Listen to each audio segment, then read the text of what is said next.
Whoops. Had my sorry I was muted there. Anyway, good morning, good afternoon, good evening, wherever this video finds you. Welcome to Ticks. So it's so much stuff going on.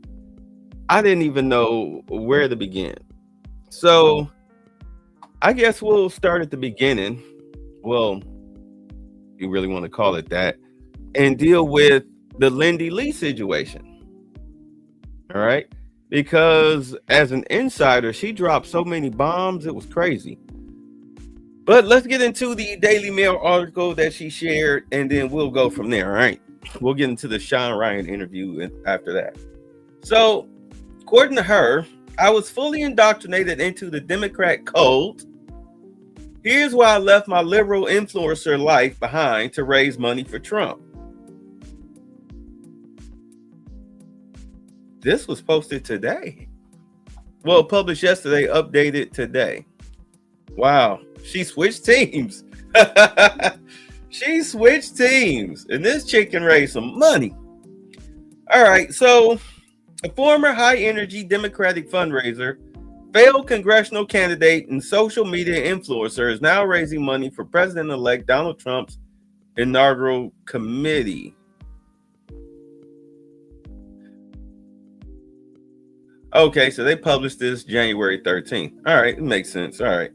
So Lindy Lee made the shocking 180 after an extraordinary journey through a crazy year in Democratic politics, culminating in Kamala Harris's historic loss to Donald Trump. It's been one of the most painful and rewarding moments of my life, Lee told DailyMail.com in an exclusive interview. Well, now we definitely know why she's speaking with Mr. Ryan there. During the 2024 election, Lindy was considered a consummate Democratic influencer, combined with her ability to fundraise for the Democratic Party. She was invited to join events with President Joe Biden, Vice President Kamala Harris, and First Lady Jill Biden as she championed all of them. On her social media platform. I knew, like, what am I saying? Named by Wired magazine as one of the top influencers of the 2024 election, Lee was invited to the Democratic National Committee last August as an official credentialed influencer and given access to events. On TV, she celebrated Biden's vitality, Kamala Harris's political strengths, and condemned Trump's racism, whatever, and the overall toxicity of the MAGA movement. As the last Kamala Harris campaign rally in Philadelphia, Pennsylvania, Lee was there in the front row with prominent figures and Biden's daughter, Ashley, and others to cheer on Harris as the historic first female president of the United States. But that all came crashing down on Election Day, when Harris lost badly, and it was clear that Democrats had seriously oversold their chances at beating Donald Trump. I know, she's very pretty. All right. That infuriated Lee, who had invested a great deal of personal time and energy in the campaign. She was outraged that for months, Democrats had told her and others that Harris would easily sweep the election and encouraged them to raise more money and work harder. Crestfallen, she explained that she realized that top leaders in the Democratic Party were just lying to her the entire time. That inspired her to go public to criticize the campaign for obvious failures and outrage at the way Democrats spent her and her fellow donors' money. She was angry, but still a Democrat who wanted to voice her criticism and frustration for the party. It was just startling how there was no sense of responsibility. They essentially sent $2 billion on fire in 100 days, she said in an interview after the election with News Nation. For Lee to criticize the party post-election was a massive shift in her life, but one she did not expect would change her political identity. Yeah, it wound up changing a lot of people's political identities, didn't it? I know, it got a lot of Photoshop bags, but it's fine. She's still pretty. You know what I mean? Older woman. Let's see. Born in China, she moved to America at the age of 4 and went to Princeton. She self-described herself as a bookworm and a wallflower who majored in philosophy, championing issues of climate change, and even ran and won an unlikely campaign for class president. Okay. After college, she took a job at Morgan Stanley, but continued pursuing a dream of running for political office.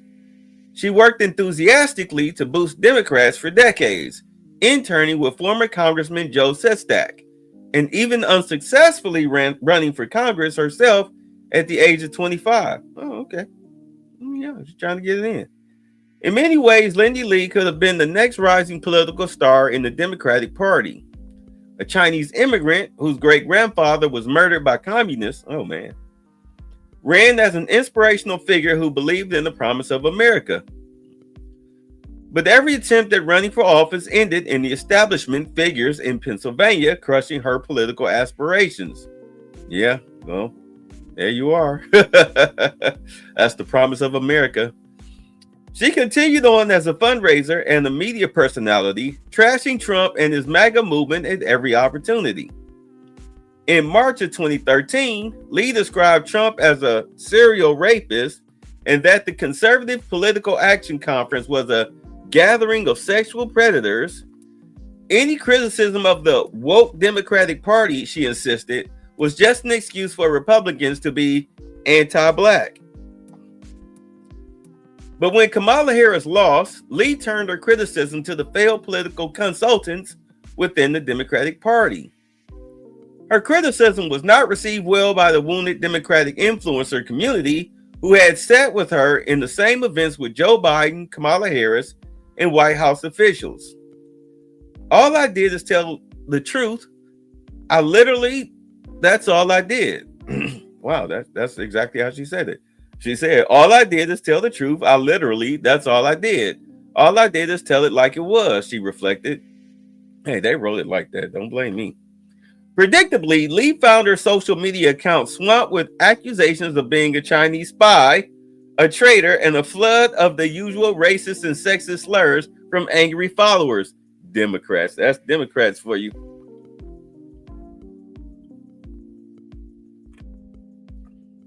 That's Democrats for you.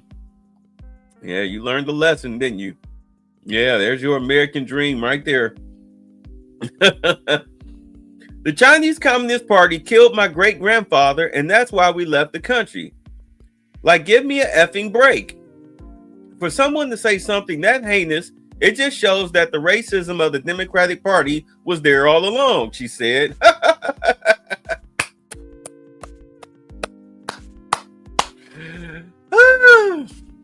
She got her Chinese wake-up call. Despite her love for the Democratic Party, Lee was no socialist, as she had participated in a Fox News documentary in 2020 revealing her loathing for communist China and a warning to supporters of committed Democratic Socialist Senator Bernie Sanders. Republicans took notice, spotting an opportunity to recruit a disaffected Democrat to the Trump team. There you go. Yeah, the enemy of my enemy is my friend. Prominent Republicans put Lee in touch with Trump's son Eric, who directed her to RNC officials and Trump transition organizers. Now she is doing the unthinkable, raising money for the president-elect she fought against for nearly a decade. Lee estimated to dailymail.com that she had raised funds with six-figure range for the Trump transition team in the short time she started soliciting donations. Okay. The Trump transition team did not respond to a request for comment. They like, please, like, she got us some money, we good.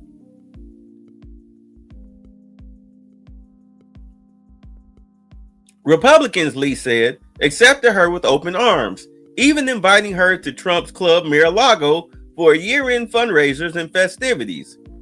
She did not go to Mar-a-Lago, but was touched by the warm welcome that Trump supporters were willing to give her. With Democrats, Lee said, she fought tooth and nail just to get organized. Republicans, she said, were far more welcoming.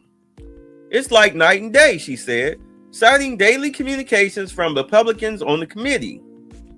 Many Democrats are furious at her betrayal, but Lee argued they made a mistake by failing to recognize their failures and accept criticism. They'd rather destroy the critics rather than accept that the party might have done something wrong. It's more convenient to blame me, she said. Lee says her family and, I guess they meant to say close friends, are accepting of her identity flip, but the influencers she spent time with during the election are now out to destroy her. Sounds about right. Oh, there she is with Fetterman. There she is with Fetterman. My real friends are all supportive, but my political friends, it's just been really bad. It's a cult. The way that they've treated me is difficult, she said. She is also quietly recruiting former DNC donors on Trump's behalf, as many in her community are already looking beyond the Democratic Party.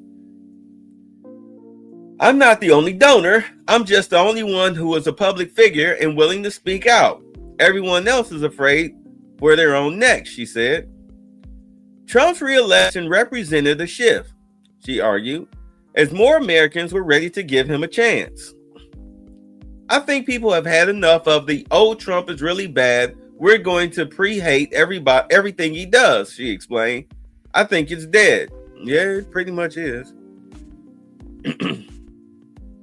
Once a prominent Democratic guest, Lee is preparing to attend the inauguration of the man she worked for months to defeat. What's wrong with me tonight? At the moment, she's grateful that Trump-supporting Republicans welcome her into their party. They are so much more human with me, she explained. With the DNC, it was so mercenary, it felt that everyone had dollar signs in their eyes. They treated me like a wallet. It was just so disgusting and gross. I mean, you're talking about a party that was, where the guy said, well, we were throwing gold bars off the Titanic.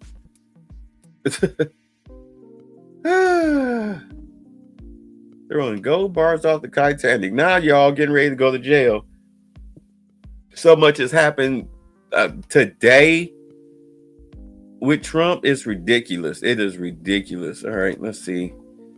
So let's pull up the Sean Ryan interview.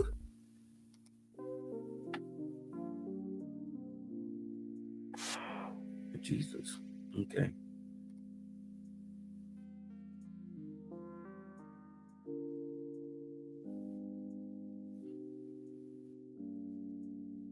Stop playing with me.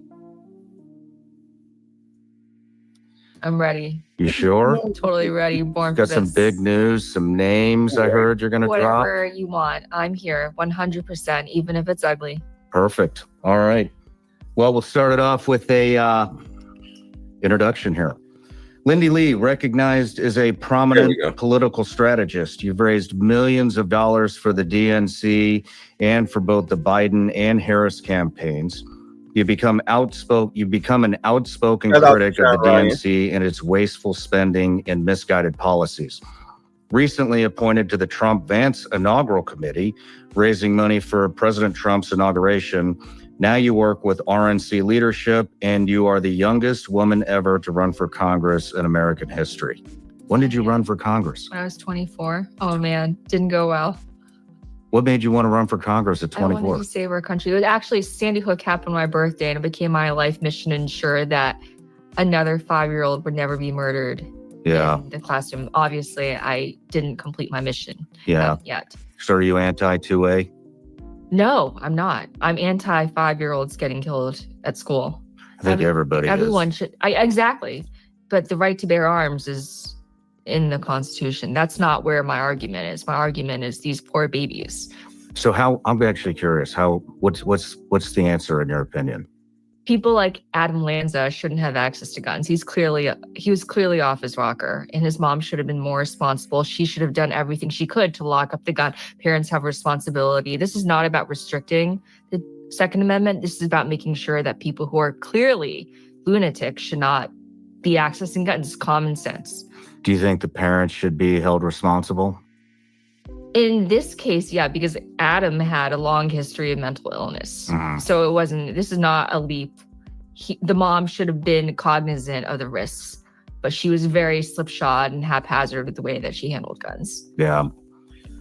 All right. Well, we got a lot of stuff I'm to not talk a San about. Francisco liberal who wants. I'm not a Dianne Feinstein who wants to, come to your house and take away your guns. That's not where I'm. Just to be very clear. That's good. That's good. Ooh, Because I'm not going to give them up. But how are you concentrating, Sean? We have a lot of stuff to talk about. The most important subject, the one that I want to talk about the most is, Biden's cognitive decline. I have so much to say about that. I can't wait to get into that, but I just have one thing I have to know. Yeah. Whose cocaine was in the White House? Oh my gosh. Can I just say that I am friends with members of the Biden family, one of whom actually lives down the street from me. I think it's easy for people to figure out who does. I mean, I live in Philadelphia. Okay, fine. Ashley Biden lives in Philadelphia. I did hear from someone close to the Bidens that when Hunter said he was sober, he actually wasn't sober. And this is when Biden was still president. So it was Hunter's coke? I can't say for sure that particular bag of coke was his, but I'm just saying that when he claimed to be sober, he wasn't sober. Okay. Oh, okay. I think if it was Hunter's, it probably would have been an empty bag. But I'm just saying, Wow. He had this mirage of the fact that, he pretended to turn the leaf. He pretended to be a good man now, but a lot of that was just a charade. Of course. Yeah. Hunter definitely likes to party. He certainly does. And going to that, I want everyone to know that at every event, he was in the front row, sitting like he was royalty. And I'm sure. a part of me was just like cringing inside because he was waltzing around like the entire world didn't see him prancing around naked with prostitutes and snorting cocaine. I just like, does this guy have no shame to be at the White House in the hollowed halls of the people's house, pretending like nothing happened, pretending like the world didn't see him in a bathtub? Yeah. I think there was a lot of the past 4 years, a lot of disgusting stuff that happened over in the Capitol and in the White House. I mean, there was who was that guy? That guy that was... I asked one of your staff shots. if I'm allowed to curse in here, like fucking in Congress. Yeah.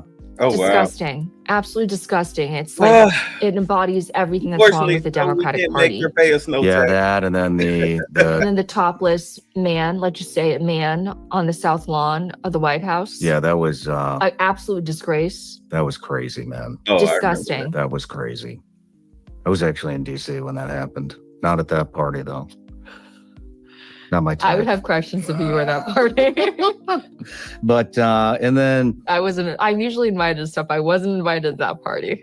And then before we get started, when we first met, what happened on Joe's podcast? So he came out and said something about the Harris Harris came out this morning, or interview. The clip was released this morning. He basically exposed the Harris campaign as a liar, as though we didn't already know that. But so a book is coming out that states that it was Joe's fault that Kamala didn't go on his podcast. Joe basically came out and put the lie to that. The Harris campaign wanted to blame him for it not working out. Why? Why do they want to? Because they realized it was the biggest fuck up to not do the podcast. She should have been on your show. She should have been on Joe's podcast. She should have been everywhere instead of building $100,000 fake set for Call Her Daddy. Yeah. We invited her. We were talking to her people, and it could only be an hour. Then we had to discuss the topics first, and it just got to the point where I was like, look, why don't you just give me the outline and I'll do that interview, because I don't care what you give me. I'll make it work. And then you know what I think it was? I think it was the Brett Baer interview, which honestly, to be honest with you, I didn't even think it was that bad. I mean, there was a couple parts, but I thought she handled it okay. And but after that, it was dead silence. We had Newsweek put something out. We had the Washington Post put something out, and it just turned into crickets. But I don't understand why it's so hard for her to answer simple questions. I don't understand why she has to do these endless word salads. Like, why is it She's so not hard for you to smart. be human? Just answer the question. She's You don't not have a to talk smart in woman. endless circles. I just don't get it. And I know her. Like, when I talk to her, she's fine. But when she does these interviews, she becomes like a android. You know what I mean? Mm-hmm. Yeah, It's like, 'cause she's trying like to Sean, you're talking to me feign like a real and it doesn't work for her. full-blooded person. Why can't she just be that? You know, we don't want to rehearse. We don't want to caricature as president. We want a human being that we can relate to. Why do you think she can't? Do you think she is intimidated? Do you think? There are several explanations. Some people say that she's just not that intelligent. It could be. Maybe she can't think on her feet. That's Maybe what I she think. relies on, talking points. But I have friends on her staff who tell me that she would get pissed at them for her own lack of preparation. Like, she would yell and she would get frustrated at them for her own inability to read the talking points and to internalize them. She's not smart. It's just, I don't know. So we do need to move on because our time is short, but I'm trying to understand how it is that with this emphasis on the border, the numbers of crossings quadrupled under the first 3 years of the Biden-Harris administration. How did that happen? There are a variety of factors that relate to what we have seen globally and what we are not immune from at our own border in terms of what we have seen in terms of surge of immigration and irregular migration.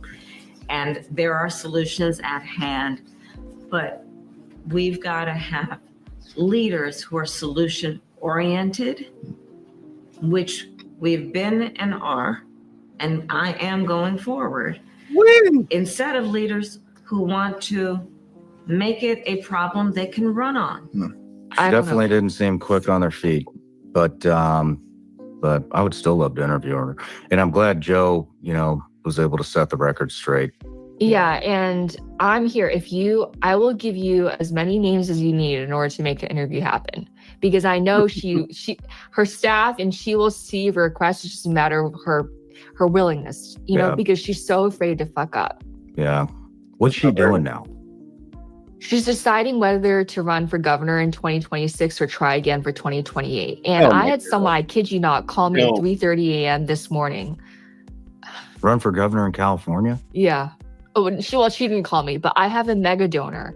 She's a co-founder of two-factor authorization. She called me at 3:30 a.m. this morning saying the Democratic Party is in shambles. Yes, we already knew that, but coming from the horse's mouth, it was very important. And she was saying how nobody, there's not a single person of importance in the Democratic Party thinks that Kamala Harris should run again. But Kamala Harris is in her cloud of delusion. She still might run again in 2028 for president. So right now, the choice is whether to run for California governor in 2026 or president in 2028. And let me tell you something that the press doesn't know about. In order to run for governor in 2026, she would have to betray one of her closest friends, because the current lieutenant governor is a woman named Eleni. She has a long Greek last name. Please don't make me say it. But she's the current lieutenant governor of California under Gavin Newsom. She is running for governor now. She's the current front runner. She's very close with Kamala. In fact, her cousin, Kristen Bertolina Faust, was Kamala Harris's finance chair. So for Kamala Harris to run for governor, she would have to stab her friend in the back. And I know this is important because it's a question of integrity versus ambition. Is she going to put her friend first, or she's going to put her ambition first? And if I were to, I know Kamala, and I would say that she would probably put her ambition first. Of course. Friendship is collateral damage for her. Man, well, she'd probably be a shoo-in out in California. I don't know. I think honestly, after the fires, were a game changer and showed even Democrats that the entire party is just a party of fuck. If like you're even a liberals Republican understand and you that run now. for governor in There's been a California, that's complete strong mood chance shift to win. across Hollywood, and I have donors across Hollywood, across finance. They are fed up. Wow. Yeah. All right. Well, let's move in. We California. got a couple things to cover first. So I have a Patreon account. There are top supporters. A lot of them have been with us since the very beginning. I started this thing in my attic, believe it or not. Then we moved here. Now we're building a new studio, and Oh, it's all wow. because of them. But so one of the things I do is I offer them the opportunity to ask each and every guest a question. And so this question is from Eric Alger. Lindy, you're a strong advocate for progressive policies and frequently appear in the mainstream media to push your message. Conservatives often argue that media landscape is overwhelmingly biased towards the left, silencing dissenting voices. Given your platform and reach, do you acknowledge that there is a media bias problem? And if not, how do you explain the censorship and suppression of conservative viewpoints on major platforms? I totally agree. Well, there's one element of that question that I'm gonna have to politely disagree with. I don't think I've never been an outright progressive. I'm progressive on the environment, but that's pretty much it. I want clean air and clean water. And I want to remind everybody that this is a fundamentally Republican issue, originated with Richard M. Nixon. He started the EPA. All right, putting that aside, there is tremendous bias against conservatives across mainstream media. But I think the 2024 election was kind of, it's the moment when the crack just, the crack deepened and people realized that the facade was falling. The Democratic Party no longer, despite the entire array of the mainstream media, they still weren't able to perpetrate the lie that Biden wasn't in cognitive decline, that Kamala Harris wasn't a weak candidate. So finally, the scales are falling off of people's eyes, and they're realizing the mainstream media is in cahoots with the Democratic Party, and they're sick and tired of that. So I'm really glad that people like superstars like you, like Joe Rogan, and like so many, actually, you and Joe, just the two of you, and others in the podcast landscape, you guys are, putting the lie to the mainstream narrative. For example, the Hunter Biden laptop story. I'm here to be painfully honest, okay? I don't think the 2020 election was stolen, but I think it was rigged. Mm-hmm. How do you think it was rigged? What's the difference? Because the Hunter Biden laptop story was real as fuck. It was real. It wasn't Russian disinformation.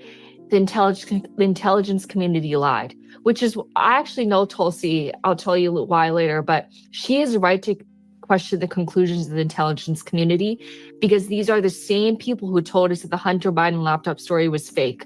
And the vast majority of Democrats are still going to tell you that it's fake. It's not fake. Mm-hmm. Even the Washington Post did a deep analysis of the contents of the laptop, and the Washington Post substantiated the validity of the laptop. Okay. And so the big guy, that's true. The 10% to the big guy, that's true. They checked out the metadata. It's not Russian disinformation. And you have people like Anthony Blinken lying on behalf of his boss. That is not okay. So it may not have been stolen, but it was rigged, because that story should have gone out. The New York Post shouldn't have been censored. People on social media, people on Facebook and Twitter at that time, they should have been able to spread that story. And I am sorry.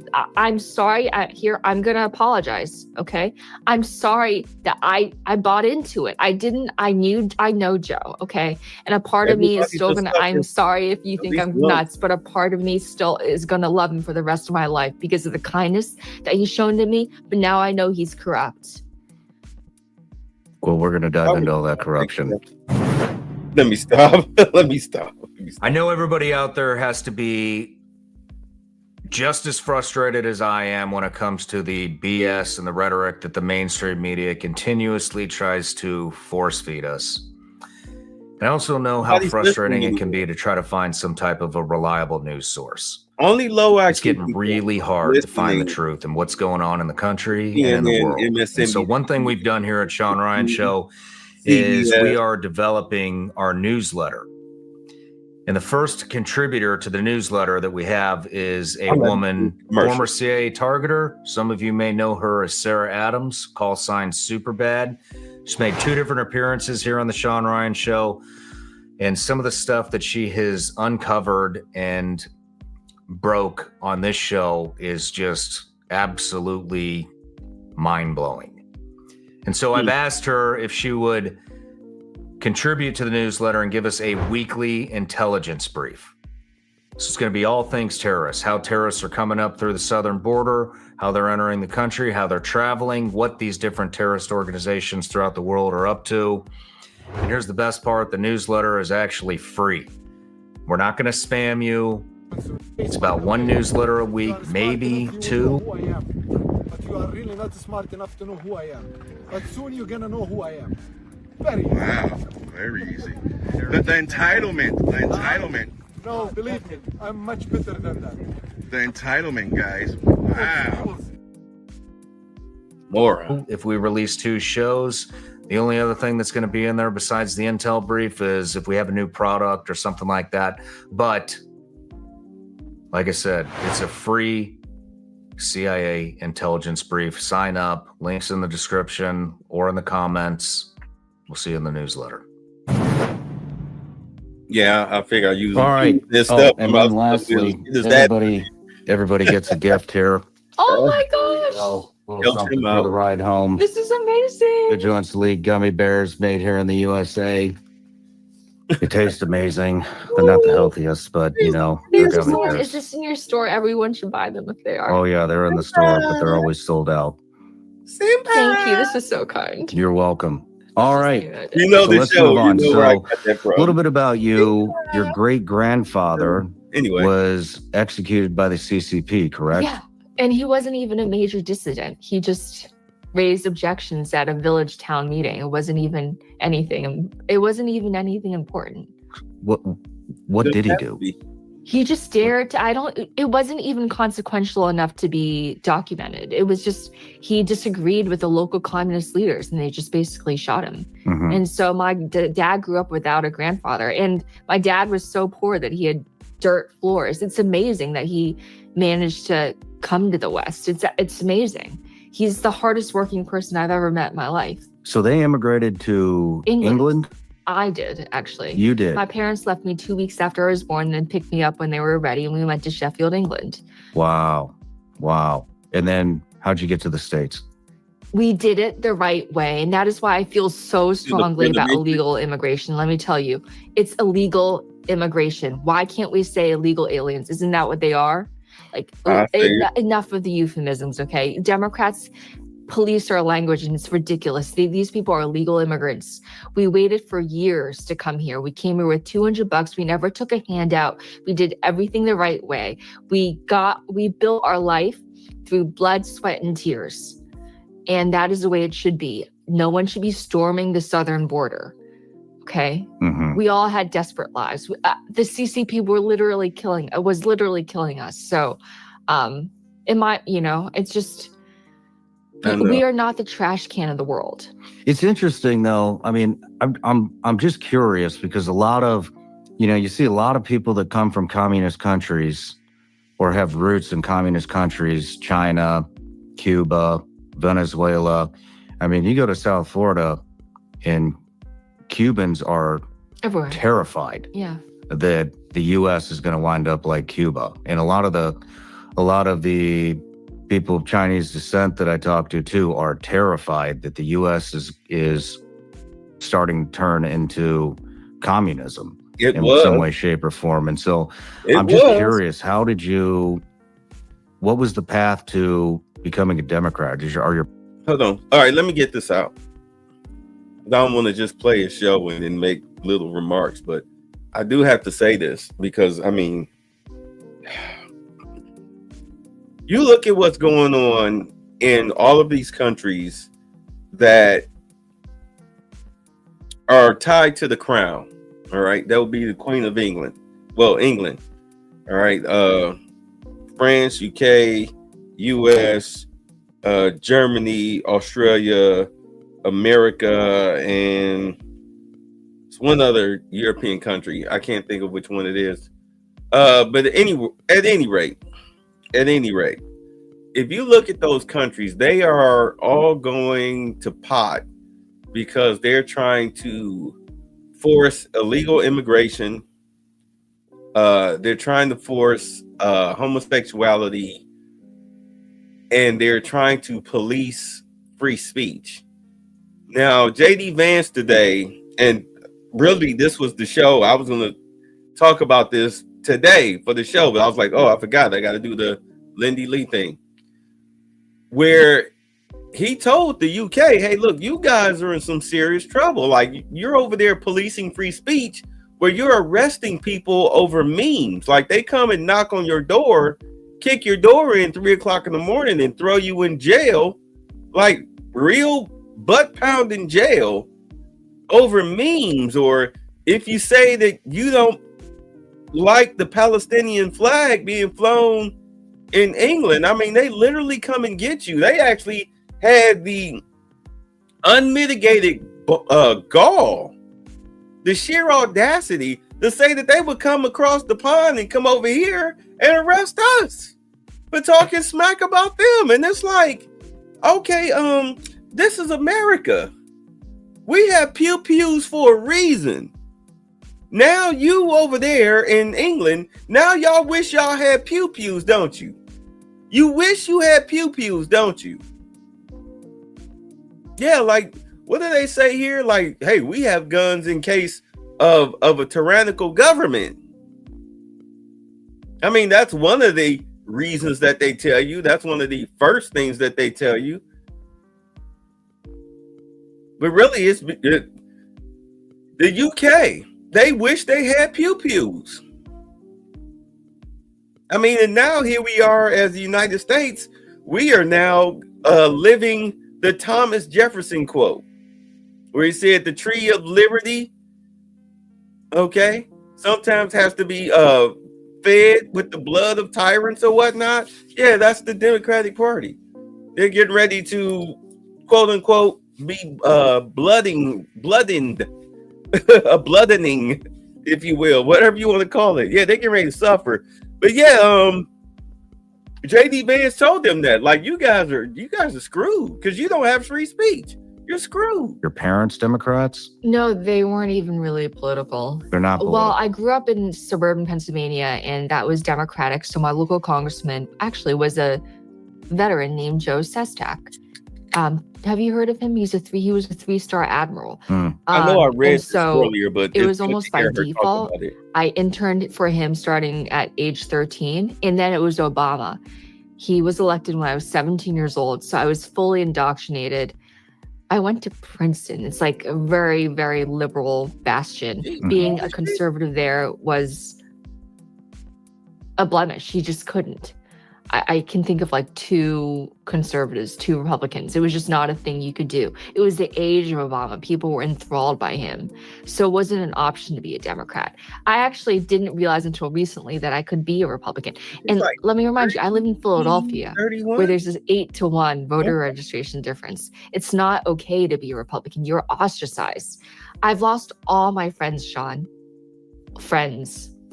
They were fake. I mean, I actually had someone berating me, someone whom I thought was a friend. He was texting me. He basically said, "How could you?" You can never reply to questions like that. So in my Instagram story, I replied to everybody. I was like, shaming me isn't going to change a single thing. Yeah. But yeah, Sean, I've lost. So you kind of got groomed into it. It just, there was no other option. Yeah. There were no other Republicans. Like, where were they? I lived in the collar counties of Pennsylvania. They're all Democrats. Yeah. Okay. And so you interned at 13? Yeah, I'm kind of weird. I had a really difficult childhood. You did? I did, yeah. How so?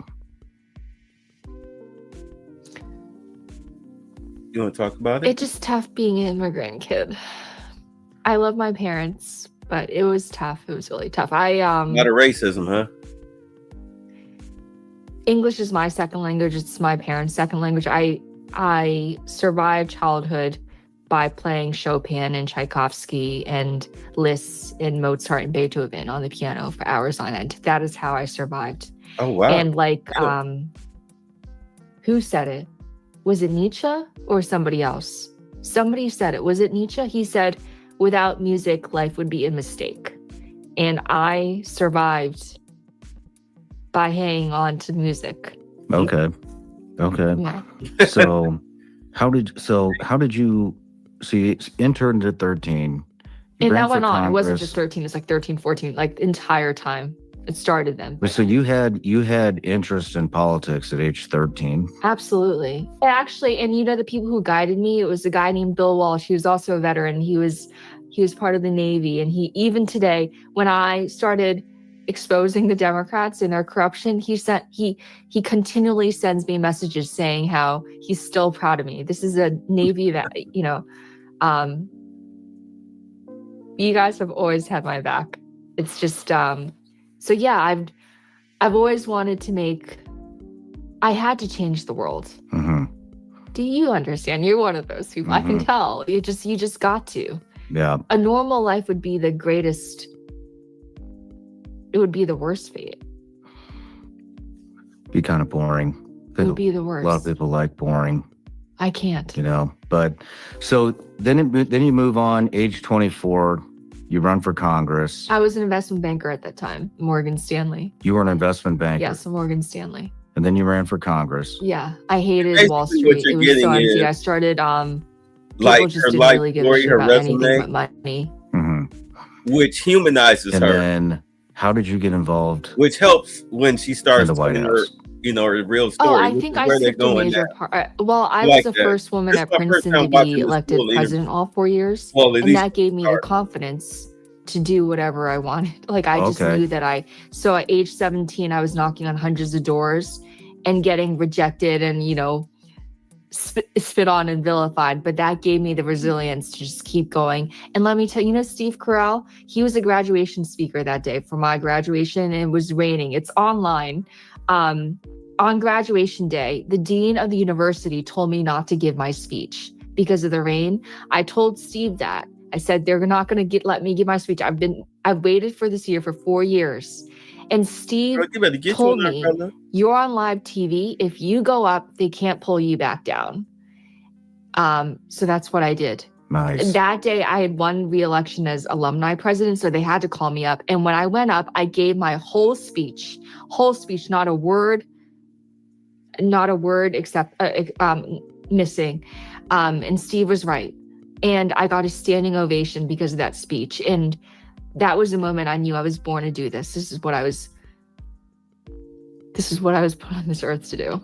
Nice. May not run. And so how did you get involved in the White House? How'd you get connected there? With the Biden White House? Yes. Well, I was also involved with. Hold on. In all honesty, I would think let her be up under that Trump tutelage, that Republican tutelage. I say give her another 5-10 years and see how she does as far as running for office again. Maybe like, you know, trying to be a mayor or let her see how she does with a mayoralship. All right. Let's see how she does with that. I want to see how she does with that. I think she might fare nicely. The Clintons, and this is a long time coming. This is like a decade. So, wow, I've been involved with the DNC for like a decade. So people realized that I was able to deliver. I was a huge fundraiser. I helped with Pennsylvania. I'm a commissioner. The governor appointed me a commissioner of the Commonwealth. I'm really involved with him, Governor Shapiro. I raised millions of dollars for members of Congress, people like Senator Duckworth, who was also a vet. I know she came down hard against Hegseth, but I do want to give credit where credit is due. On a human level, she's a really decent person. You can choose not to believe me, but she is a decent person. And I'm sorry that she was so harsh on Pete. I cringed too. So were you the primary fundraiser for the Biden-Harris campaign? I was one of the top. I was the youngest member on their National Finance Committee. How much money did you raise? Tens of millions. Tens of millions of dollars. Millions. And that includes a super PAC as well. There's a super PAC which raised about $1.5 billion. Wow. It's called Future Forward, and they totally fucked up. They should have responded to the trans ad, but they kind of just let Trump have it. And he's right. I don't want a president who wants to fund gender reassignment surgery for prisoners. Do you? No. Exactly. No, definitely not. Operas. But so I want to get into kind of the meat of why you're here. Yeah. Biden's cognitive decline. And so you're basically coming out and saying that the cover up of Joe Biden's cognitive decline, basically it's not a conspiracy. He was declining, correct? The conspiracy was a cover-up. Mm-hmm. That is conspiracy, and it was a years-long conspiracy, and it started escalating in 2022. His situation got seriously worse. I was on the trail with him in 2019. I went to San Francisco. I was actually with him the day after the debate. Do you remember when Kamala called him a racist? Do you remember that day? No, but we remember her saying that though. I remember very stupid in 2020. I mean, true. In parts of 2019, I don't watch any legacy media anymore. But at the time I did, because COVID was rampant. Yeah. Obviously, it was the start of it. So everybody's glued. What's going on? What's happening? And at the same time, the debates were getting ready to fire up. And I remember Fox kept saying over and over again that this guy, he's not with it. Nobody's at the wheel. Nobody's driving this train. This is Fox was basically just describing what we all know it's true. Well, but I didn't buy into it. I was like, this has to be way over embellished. There's no way somebody would be running for president. And then I remember watching the first debate with my wife, and I saw him come up, and I saw him struggling to put a sentence together, and I was like, holy shit, this is real. And so, I didn't understand how anybody bought off on it from the first debate. I can't even remember exactly what he said. We're going to roll some of the clips during the interview of how that went. But I mean, I thought it was very apparent right at the very get-go, debate one, that he wasn't with it. And so when did you notice? Making sure that we're able to make every single solitary person eligible for what I've been able to do with the with the COVID. Excuse me, with dealing with everything we have to do with. We defeated Medicare. We finally beat Medicare. Thank you, President Biden. President Trump. Well, he's right. He did beat Medicare. He beat it to death, and he's destroying Medicare. Sean, I have to say that, again, 3 days later, unlike the Democrats, I will take responsibility. In 2019, when the debates were happening, and into 2020, I was trying to give him the benefit of the doubt. He told me that it was a stutter and a speech impediment. So I was like, okay, all right, maybe it is. Maybe it gets worse with age. I'll extend him grace. And this is a guy who showed me tremendous kindness. I actually met him not through politics. I met him because I was a trustee of the American Association for Cancer Research. I met him in 2016. Okay, so I'd known him when I was 25. And because he showed me kindness then, I believed him. Like, I decided to, okay, maybe he just is tripping over his words, but this is a guy who still has control over his mental faculties. So in 2019, 2020, I didn't really think it was an issue. It just didn't really occur to me. And I wasn't watching Fox then. So it wasn't a narrative that I was exposed to. You didn't see slow decision-making or inability to you chalk that up. He remembered my dad's name at that point, which I thought was impressive because most people wouldn't.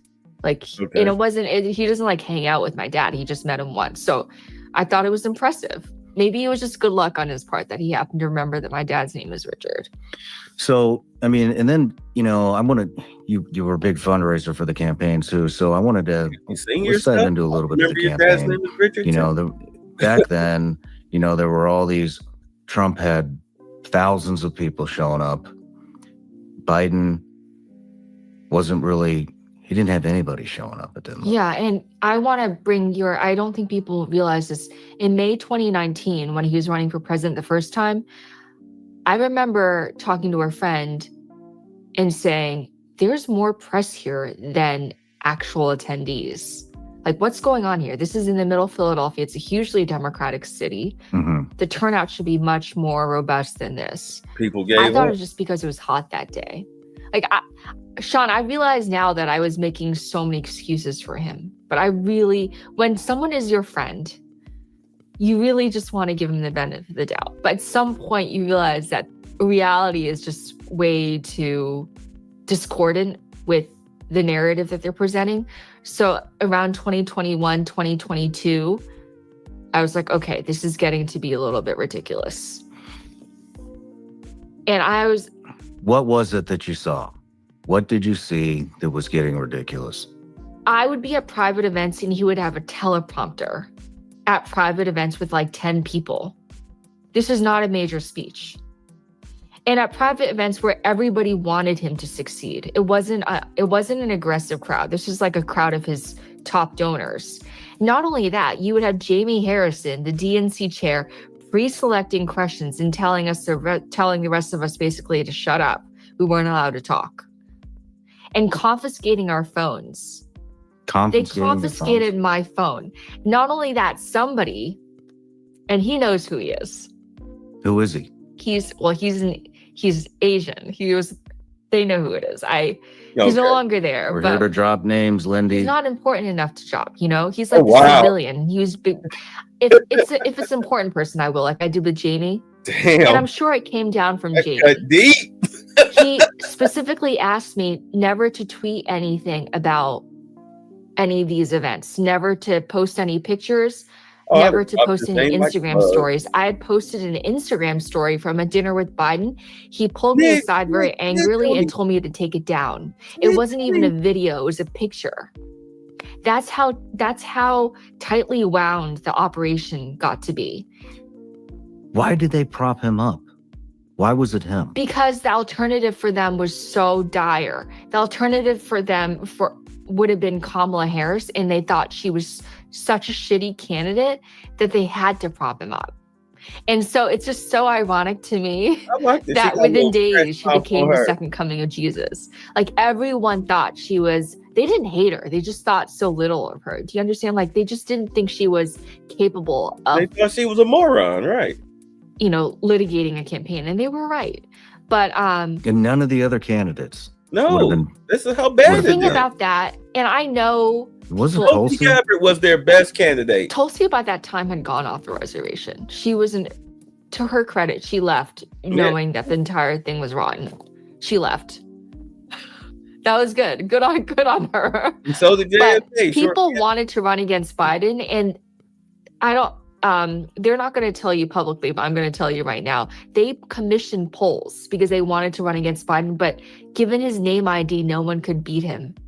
So pre-debate, Biden was still stronger than Shapiro, still stronger than Newsom, Whitmer, Harris, Buttigieg.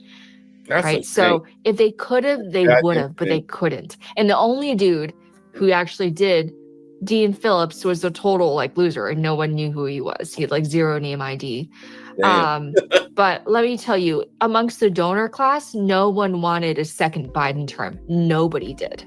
And so Jeff Katzenberg, the DreamWorks dude, he was the architect behind everything. He would invite top donors to the Oval Office and do tours and not ask for money in the White House. But the undertone was so abundantly clear. Come on, why do you think you're invited? And everyone who was invited on these tours was expected to write the max check, which is $938,000. That's the FEC limit. Mm-hmm. One person can give $938,000. But that's the limit for the campaign. But all bets are off for the super PAC. You can give as much as you want. So back to what was it that? I mean, was it one event that you witnessed that you realized? And I think you said 2022 is when you started to see late 2021, 2022. I hosted. Things became undeniable in 2023, and that's actually when I started leaking to the press. This is the first time I said that, but yeah, I started leaking to the press, and you will see some of my background quotes in articles with a political reporter named Holly Otterbein. I basically said, this is crazy. This is nuts. He's not in any shape or form capable. I mean, what was it though? I mean, we saw him falling down the steps of Air Force beyond One. that, We saw him he- fall off his bike. We saw him go past Secret Service or the Marines or whatever, or just like, oh, I forgot the White House doors over here, and just kept walking. And how he fell up the steps. Yeah. You saw that? But I was raising the red flag before all of that because of his inability to formulate thoughts. Man, when he walked up, and also, hilarious. Look at that, boom. The truth of the matter is that for the past 4 years, the White House has been run by his senior advisors and Jill Biden. Mm-hmm. We'll get to that. But and I will name the senior advisors. But we will get to that. But I mean, did you have a lot of personal interaction with him while he was in? And that's why it was so hard because, Sean, please don't judge me, but I'm here to be honest, and I loved the man. I still do because he was so kind to me, and I want to make it very clear this is not personal for me right now. This is our country, and the American people, it's so ironic that people are now blasting Elon for not being elected. But you know who else wasn't elected?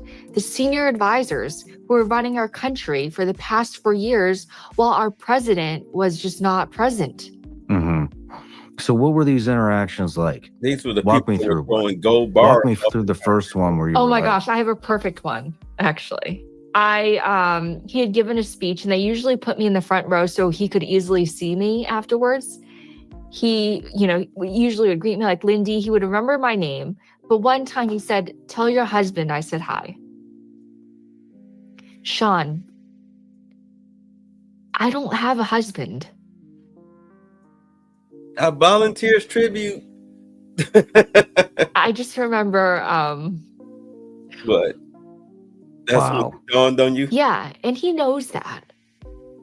What are some more? That's when it clicked. I do think it's kind of like maybe it's just a quirk that he did remember my dad's name. Maybe it's I don't know why he just always did. Maybe it was just a one-off thing. It wasn't even the personal interactions that raised the flag. It's the way that he couldn't answer basic questions that were already pre-screened by the party. And I would just be waiting with bated breath for him to finish the sentence because he couldn't finish it. Like matters of basic American policy and how, for example, he would shit on our allies at private events. Like he called our ally Japan xenophobic.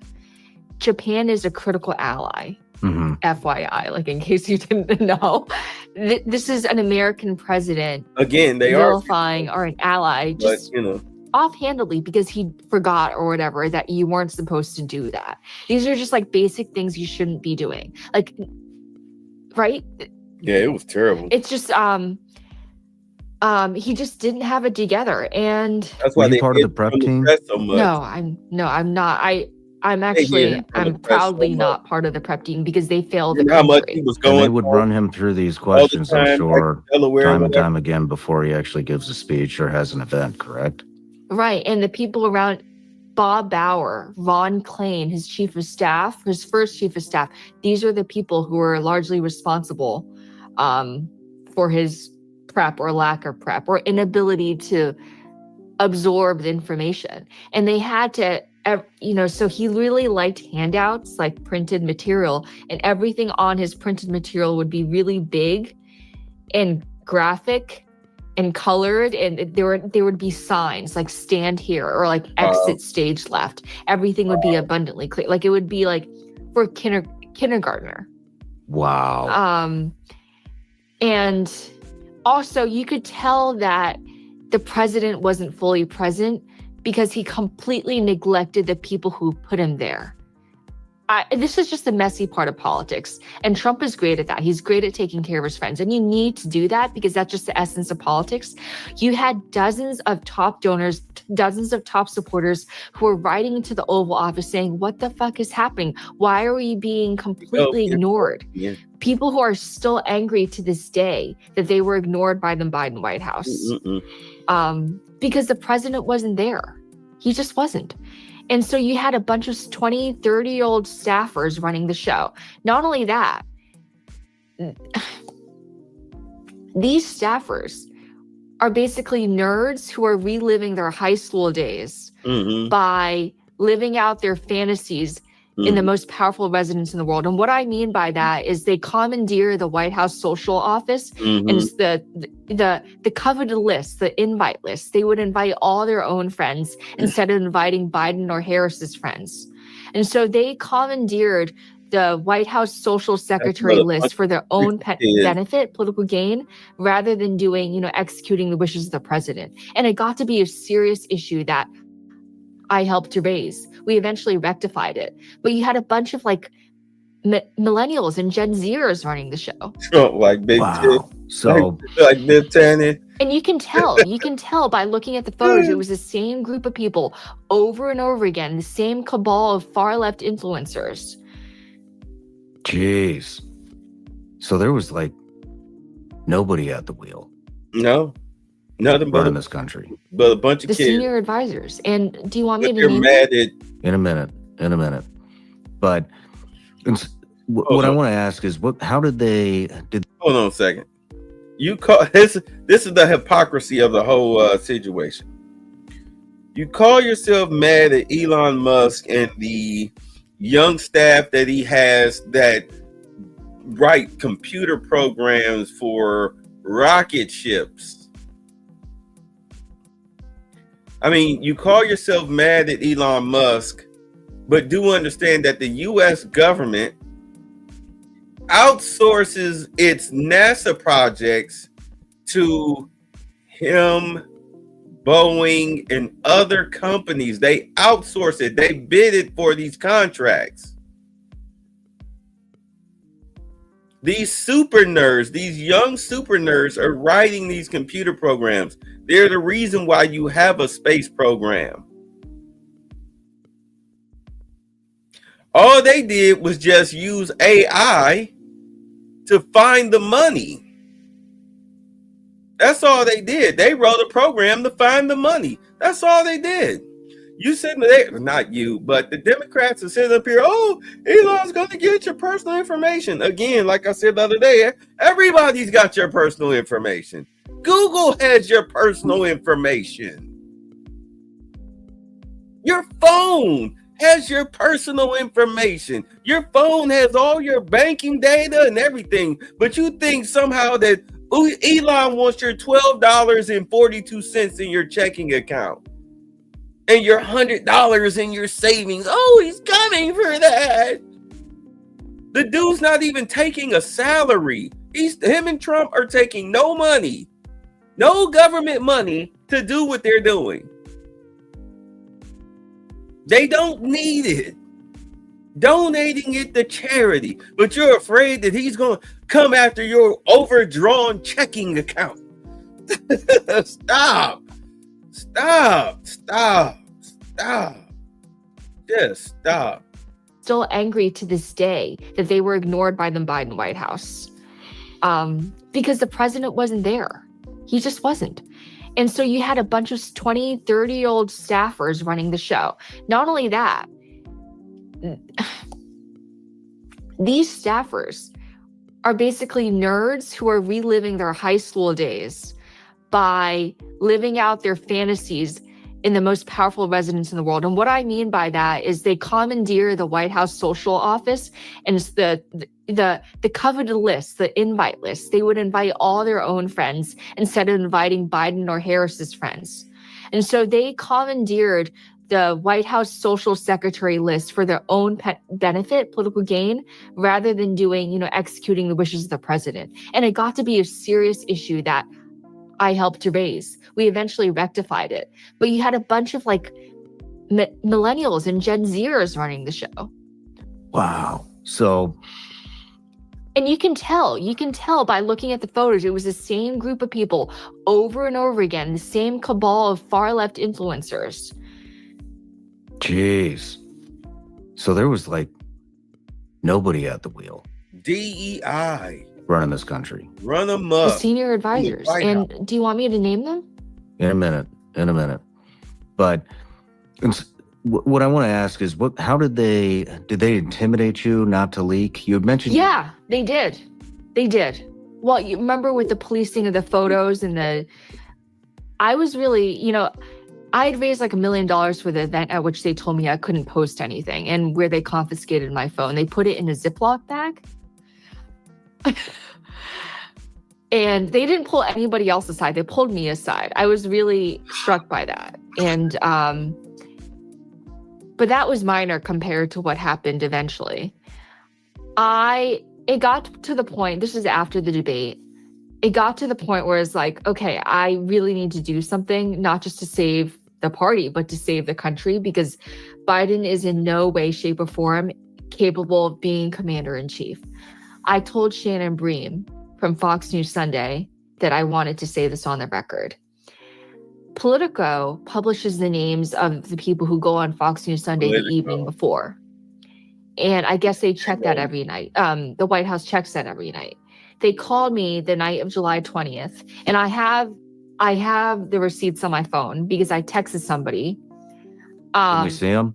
I'm going to show you right now, actually. We'll put them up on screen. Can we cover the person's name that I'm texting? Yeah, Okay. You can airdrop it to us and we'll put it up on screen. But let me show you now.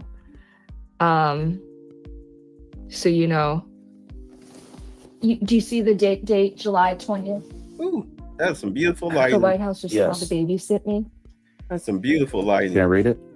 Oh, wait, leave out any private parts. Did I say anything private? No. Are you still free to chat? Maybe text. Long day.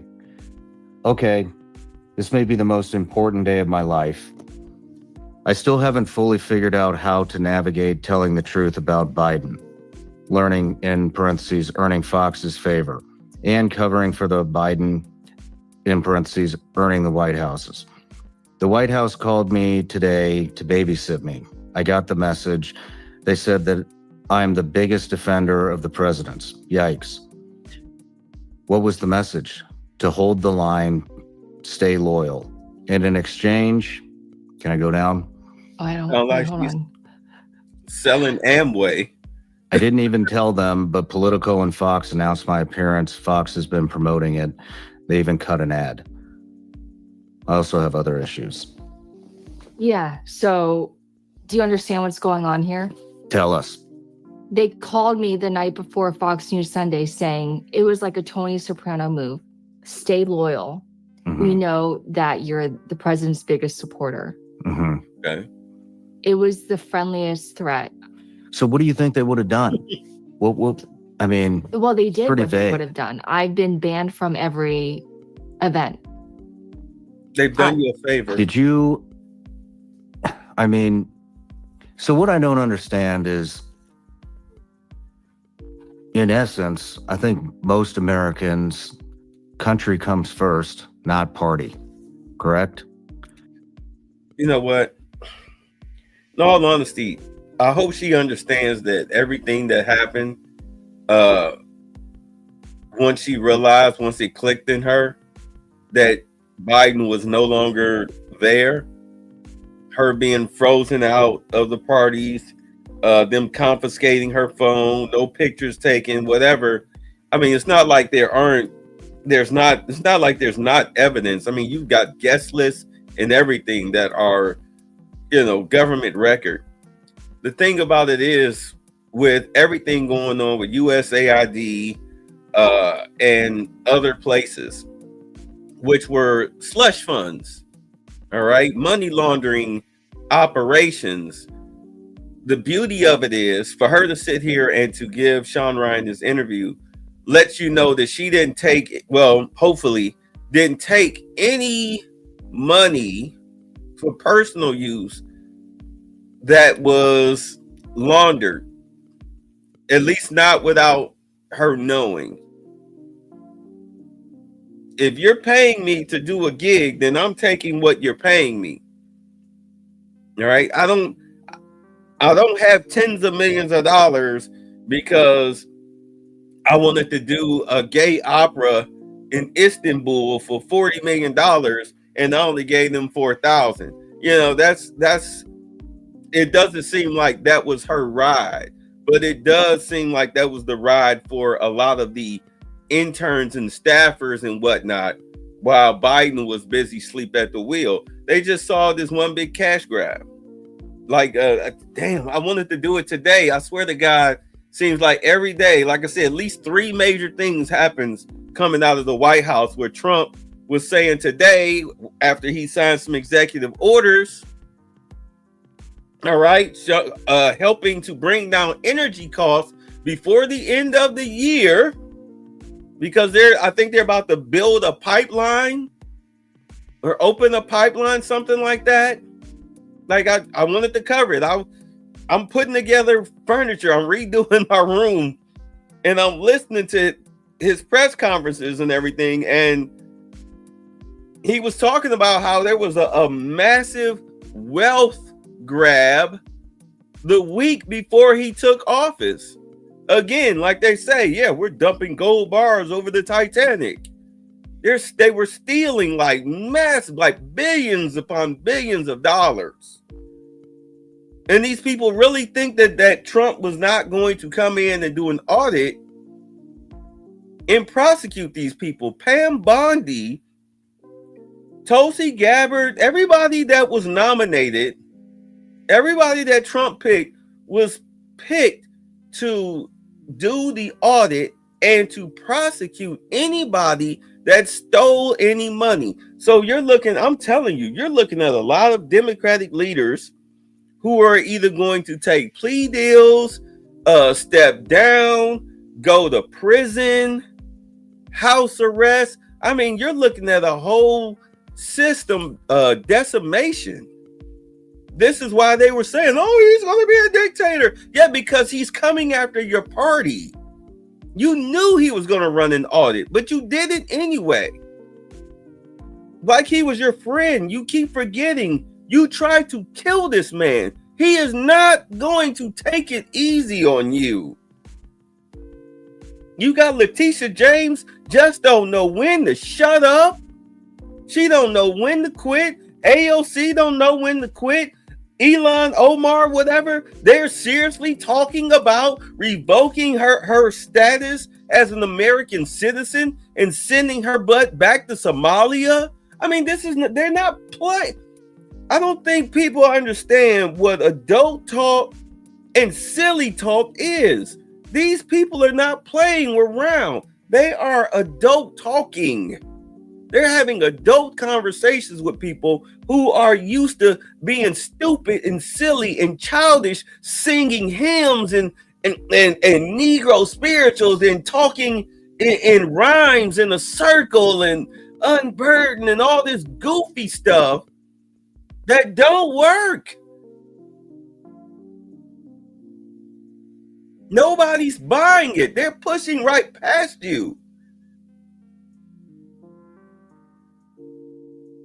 You've got people now confronting Democratic leaders out in the streets, ready to swing on them. You saw that video with Maxine Waters? That dude was all down her throat. It got physical at the end with her and the security guard. AOC. One of her security people had to get physical with somebody last month. These people are done. The American people are done.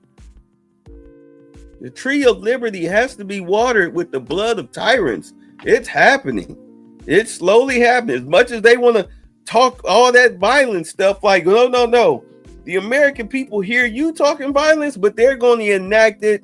And I'm not calling for it. I'm just telling you what I'm seeing. They're enacting that violence on you. The jig is up. They see right through you. They see right through you. And so, how many people inside the Democratic Party put the party over the country?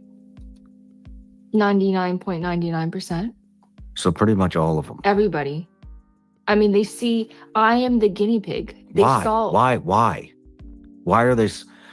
is the party more important than the country? Because it's a religion for them. They don't have a religion, so it's become their religion. Wow, that's the first time I've I think that's really it. It's their entire lives. Sean, I'm telling you, I lost all my friends. I have nobody left other than my, actual friends. They've all left me. I used to get texts from senators, members of Congress on a daily basis, or even especially on holidays. I would get gifts in the mail. I got nothing this year. I got banned by the White House holiday party. I used to go to the VIP Naval Observatory party. I got banned by all of that. I got banned from calls. And what did I do? Like, I was treated worse than a low-life criminal. And I'm someone who's I don't even drink alcohol. Like, I've never done anything.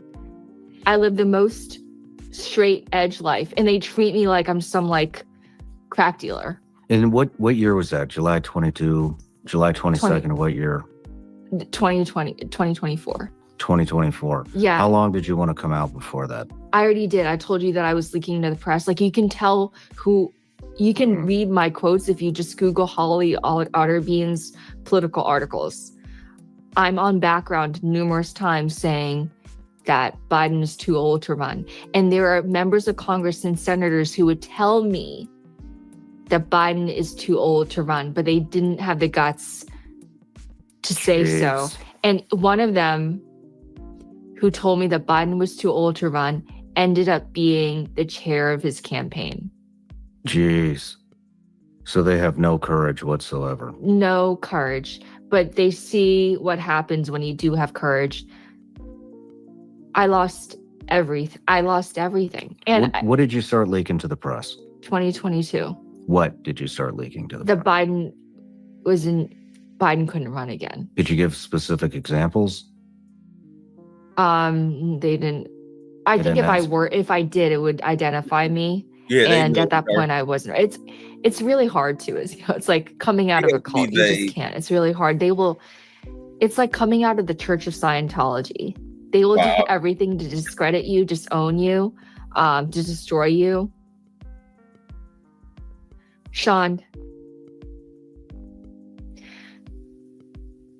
I hope my parents aren't gonna watch this, and I'm just gonna hope for the best here. But let me tell you, this has been one of the hardest periods of my life. And get it out. It's been so stressful for me. I no longer get it out, baby. Come on, get it off your shoulders. Come on.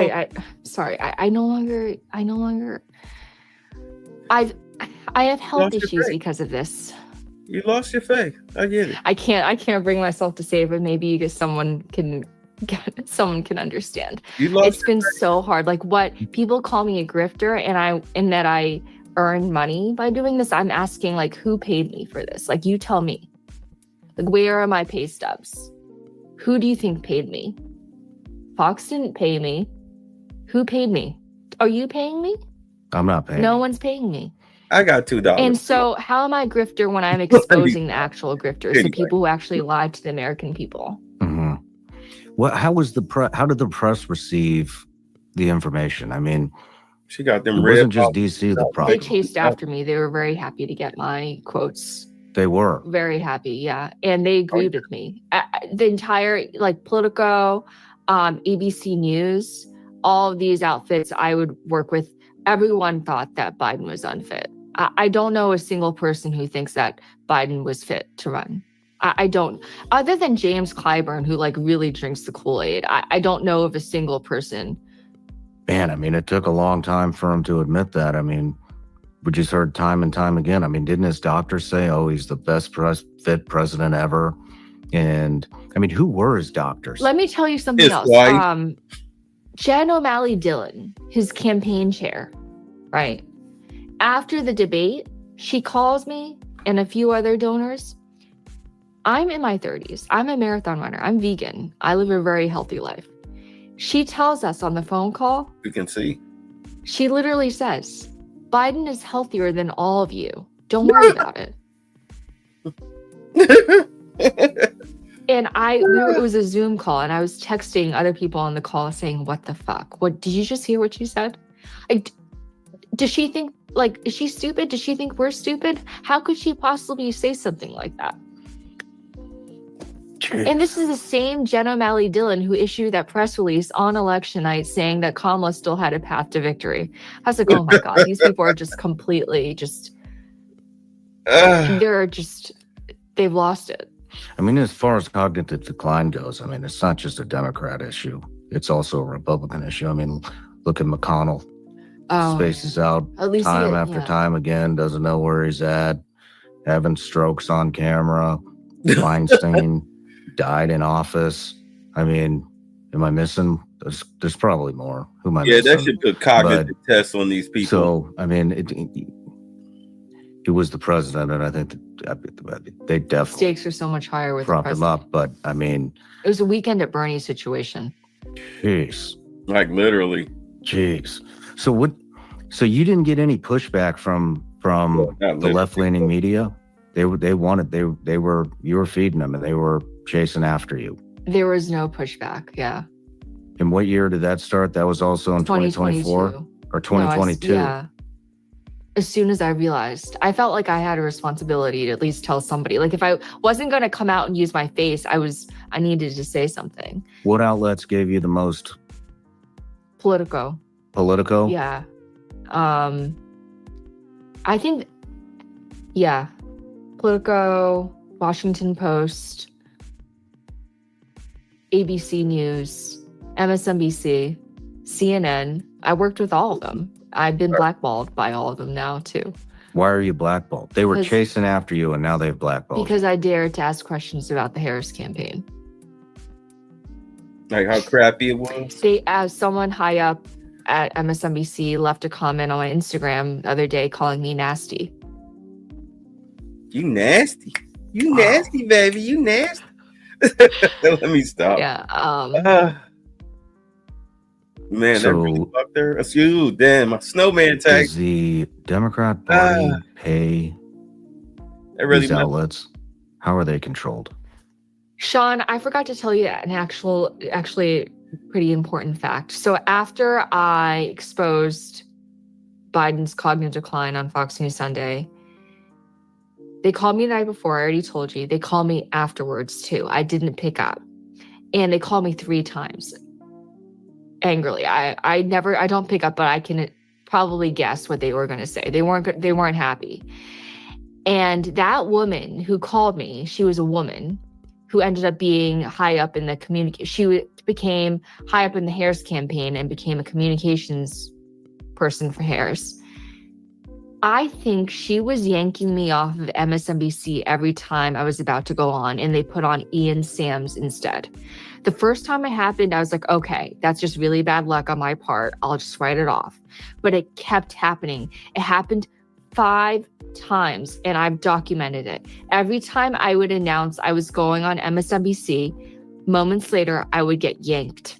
And it would always be the same person who replaced me. And it would be the White House spokesperson, Ian Sams. Stop announcing. And so I remember calling now. I was like, what is going on here? Like the first time, okay. The second time, there was a pattern and it kept happening. It got to the point where I no longer announced any of my appearances because I would summarily get yanked. Right. I would get an email from MSNBC saying, hold up, either the White House or the Harris campaign has somebody else. We can't do you today. We're sorry. And so it never happened to me before I blew the whistle on the age thing, but it happened so many times afterwards. And it's like, it's so hard on you. It's really hard, and it's humiliating. I felt like shit. I felt awful. Man, I'm going to ask you again, or I didn't ask you, but what health issues are you having from all the stress and all the blowback coming back from the Democratic Party? Are they stress related? Let's see if they're stress. I really hope my parents aren't watching these. I know she's not sleeping. I don't get my period. Oh, wow.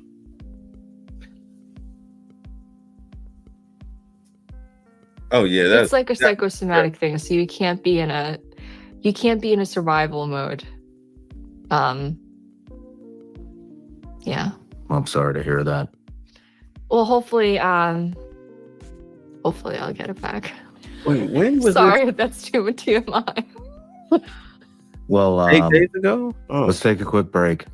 And then when we come back, I want to talk about who was actually running the White House. Sounds good. Thank you. Her tissue, let her get it off. Good Lord. Yeah, it's definitely stress related. Because she lost everything. She lost what she thought was her friends, contacts, everything. But like in the article, the Daily Mail article, like she said, she went to the Republicans and they welcomed her with open All right, arms. Lindy, we're back from the break. We're going to get into some names here, but just on the 10-minute break that we took, guess what? Mitch McConnell fell down the stairs again. My producer Jeremy just found it on Twitter, right? So, dude, this is a huge problem. This is a huge problem. United States of gerontocracy. What? I don't know what. Gerontocracy. How do people keep voting this shit in? It's just mind blowing on either side. It just doesn't make any damn sense to me at all. It's name ID and it's money, the power of money. It's very alluring. It's really hard to go up against the hundreds of millions of dollars that Mitch McConnell can array time and time again. And that's how much it costs to run for Senate nowadays. Yeah, but you see it here. You see, right now. You can do a podcast for free and we crush the numbers of mainstream media. It's ridiculous. That's why you're changing the game. Like in the past couple of years, you guys have redefined what it means to be a politician, where you need to be. Kamala Harris fucked up because she didn't go on your podcast, because she didn't go on Joe's podcast. And now they realize, too late. But you guys, you were right. You redefined the game in recent years, and it's going to be different. The power is shifting away from cable TV to people like you. I'm just trying to humanize the candidate, find out who exactly they are, where they grew up, what their actual values are. And I think it's hard to hide that in a 2-3 hour interview, even an hour long. Exactly. Interview. You got things out of me that I would never have offered on cable TV. There's no way I would have. Tell me about Beyonce. Despite her repeated denials, Beyonce was paid. Who was she paid by? The Harris campaign. She was paid tens of thousands of dollars to not sing. Well, no, she refused to sing. She was paid tens of thousands of dollars to give a speech that no one wanted to hear. And Kamala Harris thought all of these people came out to Texas to hear her speak. Yeah, right. They came to hear Beyonce sing. And you know what? This is the second time they failed to deliver Beyonce. The first time was at the DNC. They promised that Beyonce would perform. Beyonce did not perform. So that was letdown number one. Letdown number two, they went to Texas to prop up this candidate who could never beat Ted Cruz, Colin Allred. And they told NBC News that Beyonce would perform. Beyonce came out and gave this speech, this boring ass speech, and just left without performing. And then Kamala Harris got booed. She got drowned in boos. Well, they didn't show that part, did they? Didn't really care what she had to say. They were there to hear Queen Bee. So that was number one. Beyonce was paid to show up. Cardi B was paid. Okay? Cardi B, who famously said she wasn't paid, her production company was paid to show up. Katy Perry was paid. Christina Aguilera was paid. These people were all paid. And Oprah wasn't paid $1 million. She was paid $2 million. Okay, let's be very clear. $2 million. $2 million to Harpo Productions. Who owns Harpo Productions? Flip Harpo backwards. It spells out Oprah. Well, it's Oprah's production company. It was paid $2 million to put on that town hall. She didn't lie. In which we just Meryl Streep calls her Madam President. It was a love fest for Kamala Harris. So Oprah was paid $2 million. And who else? Al Sharpton was paid $500,000 moments before he interviewed her. Okay. An MSNBC anchor, Al Sharpton, was paid money. A so-called journalist was paid money moments before he interviewed the vice president. People like Roland Martin, who are attacking me now, he was paid $350,000 to interview Kamala. advertising costs. Okay, advertising costs. Wink, wink. Bandit. To interview Kamala Harris. The Pennsylvania Democratic Party was paid $25 million after the chair raised hell for not being paid enough street money. Street money is just a boondoggle. It's a cauldron of corruption. They just hand out money to ward leaders. And so this is how donor money was spent. Donor money was basically set on fire for 5-star hotels, luxury trips, private, charter planes, just this ridiculous stuff. And a lot of these donors are hardworking Americans. I had people giving anywhere from $10 to $15 all the way to $1 million. All of them worked hard for their money. And if they knew that their money was spent this way, they never would have given. There's a lot of corruption coming out right now about USAID. Did they fund any of this campaign? I don't think they funded any of the Harris campaign, but the Democrats are so pissed off and freaking out about USAID because Trump got it. He hit it on the nail. That's where the corruption is. And we need to look into what happened with that missing Ukraine money. All those billions that were supposed to go over there, and Zelensky said he never got it. What the hell happened to that money? Why are we funding transgender operas around the world? Why? Why are we funding DEI programs, not only here at home, but across the globe? Someone's got to answer for it. And you can tell that we hit the target by how angry they are. Yeah. Man, I don't think what's it going to take for the Democratic Party to turn things around? They have to be destroyed from all of their old leadership. They have someone who wants to abolish the Second Amendment and ICE, and who wants to defund the police running the party now. So I don't think they're going to be out of the woods for the next 10 years. I think it's going to be golden era for conservatives. I think they're going to have to be honest with the American people. And you never have to vote again. A lot of faults, and it's going to take somebody really tough to turn that around. But I don't see anyone on the horizon. Do you? And I went down the list, and I can tell you why all of the people they have. One last thing I'll say: Obama, at this point in 2004, 2008, everyone knew that Obama was going to run for president because he had given that famous DNC speech in 2004. Yeah. Now, at this time in the cycle, there's no one of that stature, of that talent on the Democratic side. All right? They just have no one waiting in the wings of that caliber. Yeah.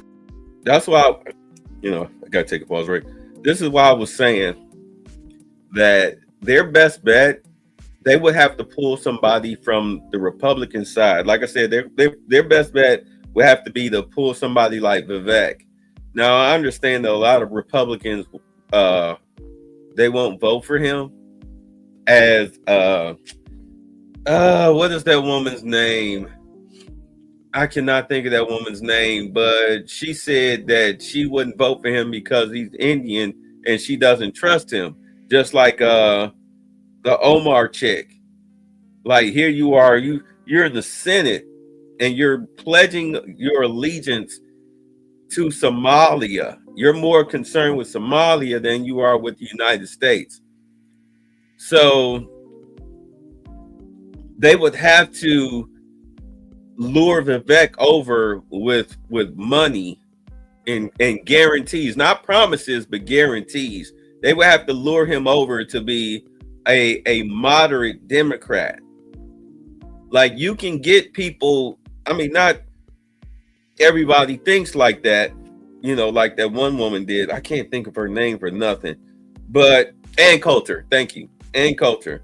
Not everybody thinks like her, but those that don't think like her, they can get behind Vivek's message because he was saying the same thing that Trump was saying, the same thing that J.D. Vance has been saying. They've all been saying the same thing. It's just that the Republicans don't trust anybody outside of their sphere. Let's just be honest. You can call it racist all you want to, but you voted for Kamala Harris simply because she's black, even though she's a moron. So don't give me that they're racist stuff when you're doing the same thing, except you're saying, well, I'm not doing it because I'm racist. You know, like, yes, you are. You're race first. So Vivek coming over, to me, that would help them. That would, even if he doesn't win, it would help give them some form of credibility.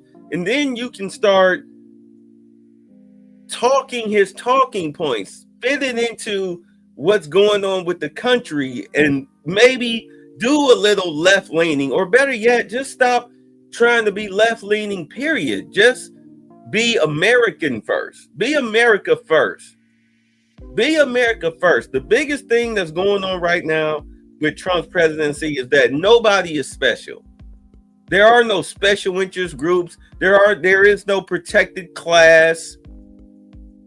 You either are an American who got your stuff together, or you're just going to suffer. You're going to whine and moan and piss and cry and sing Negro spirituals and make a fool out of yourself out in the streets, when you should be getting your money together. Getting your money together. I probably should have saved this video, but for another day. But when he was talking today, this is the money tip right now. Even he said this was a money tip. They're bringing the production of steel back to the U.S. The U.S. is going to be the main producer of steel here in this country, not an outside source. And he was saying, hey, these steel companies, they're getting ready to make a lot of money. You know, you guys that have stock in steel, you know, you're about to make a killing. And this is how you get, this is how you get these people who get rich. You have these 23, 24-year-old people who are average, common, everyday workers. They watch the news. They listen to which way the government is going. All right. What's the hot new thing? And then they mess around there and they buy stock. They invest in stock. And before they know it, within 4 to 5 years, you know, they're on a yacht in the French Riviera, drinking mimosas on Tuesday at 2:46 p.m. It's all because of stock and investing. You have to sacrifice. I've been saying this shit, so man tax. I've been saying this for 2 years. I went over the whole government contract video. I hate that I lost that Embrace Villainy channel. I had all of that over 2 hours thing I did. I sat there with over all the stock, that U.S. government invested in a week before the inauguration. A lot of them had everything to do with cybersecurity, AI,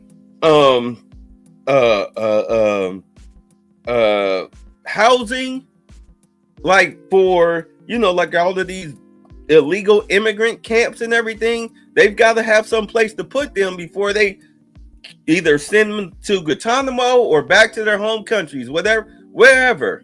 You need a place to house them. This is like a 4 to 6 year project. Trump was saying, hey, I'm not going to be able to get this done before I leave office, but we're going to continue to ramp up the project. Screw all of that Jasmine Crockett garbage. Screw all that. It's not putting any money in your pockets. I mean, look at Dr. Umar. He's been race hustling for over 10 years. He broke as a joke. How is it helping you? Nobody wants to hear that crap no more. Now is the time to get your money up. It's the time to get your money up. A lot of black people said, in 2021, here on YouTube, doing videos like this, in the comment section, like, man, I made a lot of money under Trump's term. That's his first term. It's like, I made a lot of money under his term. Now is the time. I need to get into the money channel. I need to do a money video. Not that I'm an expert, but I mean, I'm listening. I should have did that video. I'll do it tomorrow. I'll save them. I'll do it tomorrow. Let's get into this. Yeah, it seems like all the moderates have switched. Before one other question. You know, we were talking, I brought up Biden's doctors and how they said Kevin O'Connor. What's his name? Kevin O'Connor. I've always wondered who it was. But, you know, there's a lot of people that think that he was basically doped up before he would get on TV or get on and give a speech or whatever. Is there any truth to that? I only want to tell you things that I've seen with my own eyes. I do know that he likely took something for the State of the Union. I was wondering because I was there. What do you like? Really? Yeah, I was there for that. And he seemed sharp at the beginning and then yeah. kind of went downhill there towards the end. Came down like clockwork. All the Democrats are praising him to the high heavens for simply reading off the teleprompter. That's not a high bar to jump over, okay? Yeah. Anyone who has a rudimentary understanding of English can read off a screen. Yeah. It didn't require any impromptu thinking on his part. So any rumors of, I mean, you were in there. Were there any rumors of him getting doped up, Adderall? Oh, there were plenty of rumors, but Sean, I'm here to give you the facts. Like everything I've said to you so far has been like proven, or I've seen it with my own two eyes. I've never seen him get doped up, but there were plenty of rumors that he would get doped up before every major event. Like, for example, after the debate, he went to North Carolina. It was basically, it was a life or death moment for his campaign. He had to prove that he was still ready to continue his race. The rumor was that he took something. The night after the debate, he basically self-destructed before the eyes of the whole world. So the next day, he had to prove that he could still keep going. And that's what we were told, that he got some sort of injection or whatever before he went on stage in North Carolina. But I wasn't there to see that, and I don't want to, I can't say for sure. But so even within the Democratic crowd, they knew something was going on. Oh yeah, absolutely. Because it was night and day. His energy level, he would be like Pee Wee Herman in one moment and then just be like Mahatma Gandhi the next. You know, like it would just be night and day. His energy level, the delta between the two was just really significant. Yeah, it just, for example, the previous night, he was like, we finally beat Medicare. Yeah. And the next day, he was like hollering on stage. It's like two different people. Wow. So let's move into who was running the presidency for the last 4 years. A lot of people say it was Obama's third term. There's rumors of, you know, and these are friends of mine that are moderate Democrats say that they thought it was Elizabeth Warren running it. They thought it was Bernie Sanders running it. But I think the general consensus, I think if you asked, you know, the majority of the population, they think it was Obama's third term. It was for sure Obama's third term. I don't think that's even a question. I don't think anyone, it definitely was. And that's why you saw Obama fighting for his dear life.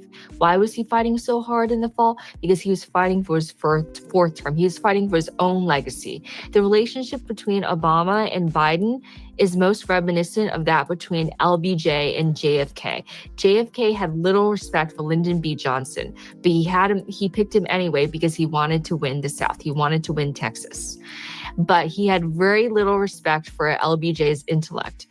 JFK was surrounded by his Harvard brain trust, and he had immense disdain for LBJ's Texas Hill Country vibe.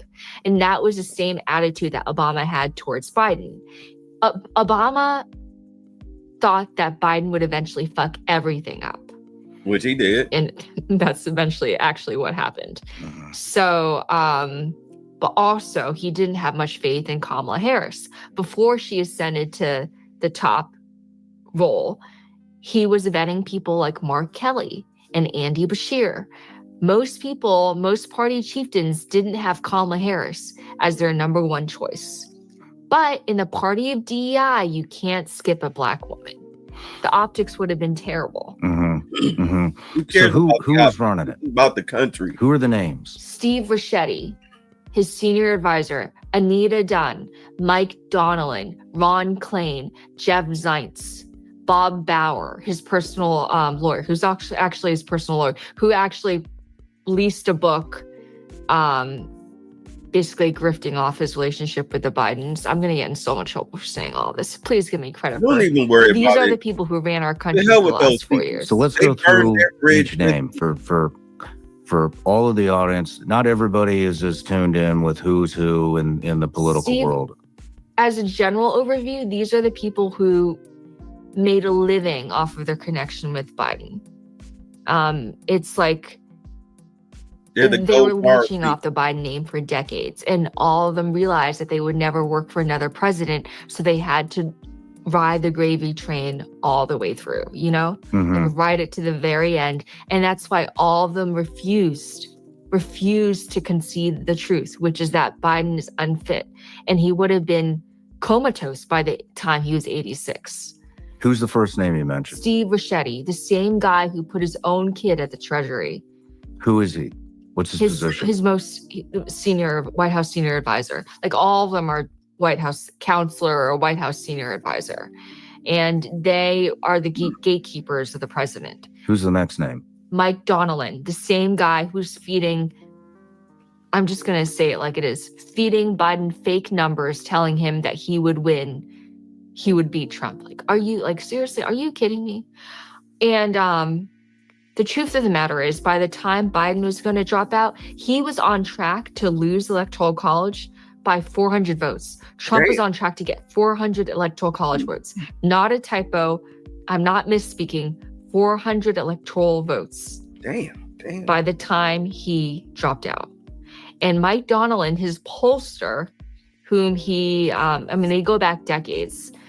By the way, the major qualification for all these folks is that they know Biden really well. These aren't like PhDs or like rocket scientists or anything like that. It's just because of loyalty. And they stayed with him for a number of years. So Mike Donnellan, Nancy Pelosi actually called him out. And she said, show me the numbers, Mike. Like, show me where you're getting these numbers that show that Biden can still beat Trump. And Donnellan wasn't able to deliver. No such numbers exist. Oops. Who's the next name? Who did I say? Anita Dunn. I actually have a soft spot for Anita Dunn because she got iced out of the Biden circle in July, August of this past year because she dared to say, maybe it's a good idea for the president to shy away from his convicted felon of a son because the optics aren't great. Why do you have a soft spot for somebody who's running the country in the shadows to the ground? Because she dared to speak up. She's the only one who did. She's the only one who dared to utter criticism. But we went 4 years. I know, but she's the only one who did anything a little bit different, you know? And she got exiled. She got kicked out of the White House. When? She's July. So she got booted out. And then not only her husband got booted out. Her husband, Bob Bauer, was Biden's personal attorney. So after Anita, so I should also mention that after the debate, Hunter basically commandeered the White House. He sat in on all the White House top-level meetings. You had a former cocaine addict sitting in on the most sensitive meetings of the most consequential and important government in world history. Does that sit right with you? No. Without security clearance, mind you. No security clearance. But that's who was basically running the show. So Hunter basically battened down the hatches after the debate to make sure that his father would only receive intel that he pre-approved. And so Anita Dunn got exiled around this time, along with her husband. Her husband was playing Trump in the debate prep. Ron Klain was disgraced after the debate blew up. And then Jeff Zients, the person who's worth like hundreds of millions of dollars, the chief of staff. I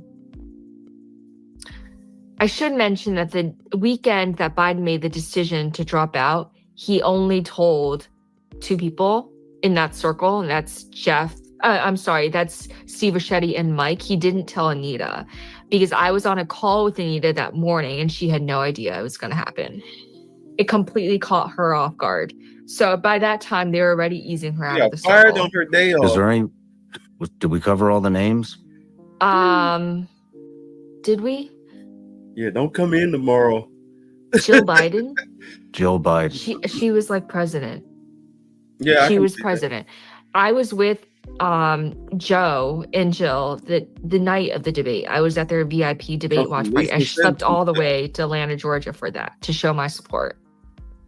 Oh my gosh, Sean, you wouldn't believe it. So that night, I have the pictures too. I was with Joe.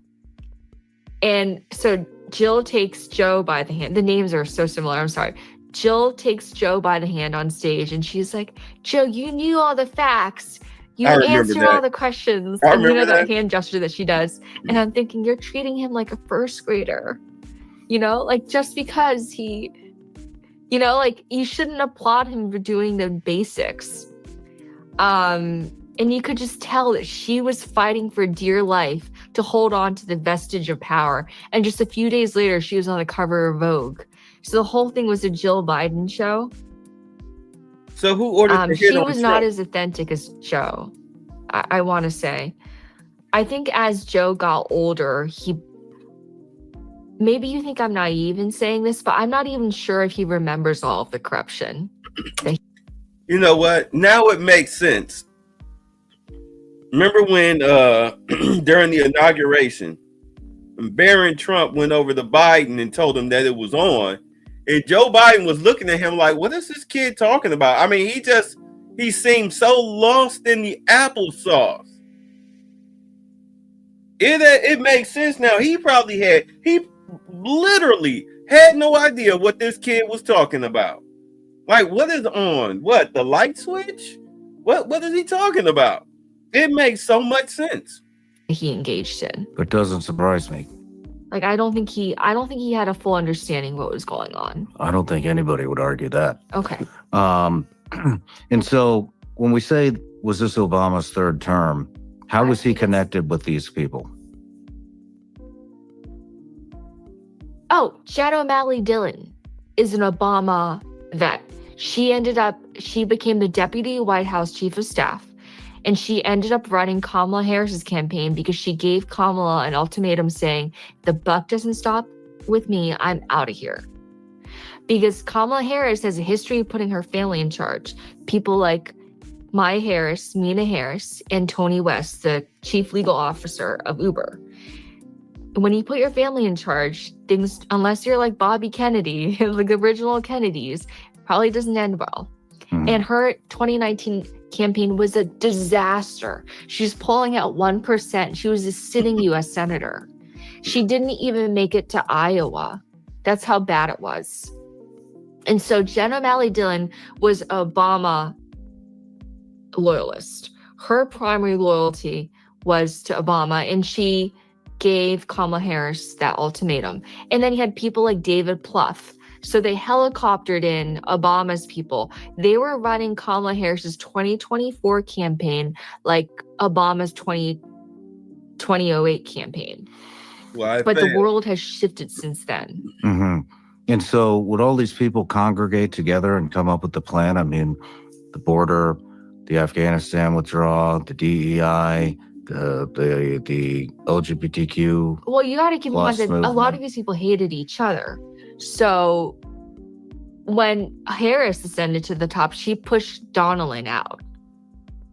Okay. And Anita Dunn was never known to be, I'm trying to be euphemistic, it was never known to be a fan of Kamala Harris's.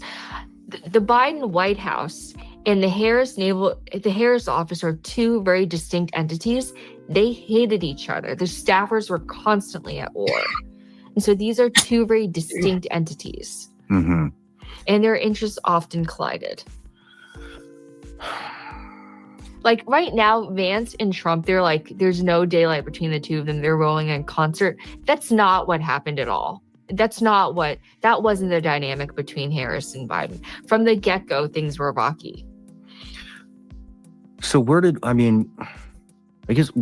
the agenda come from then? Did it come from Obama through these people?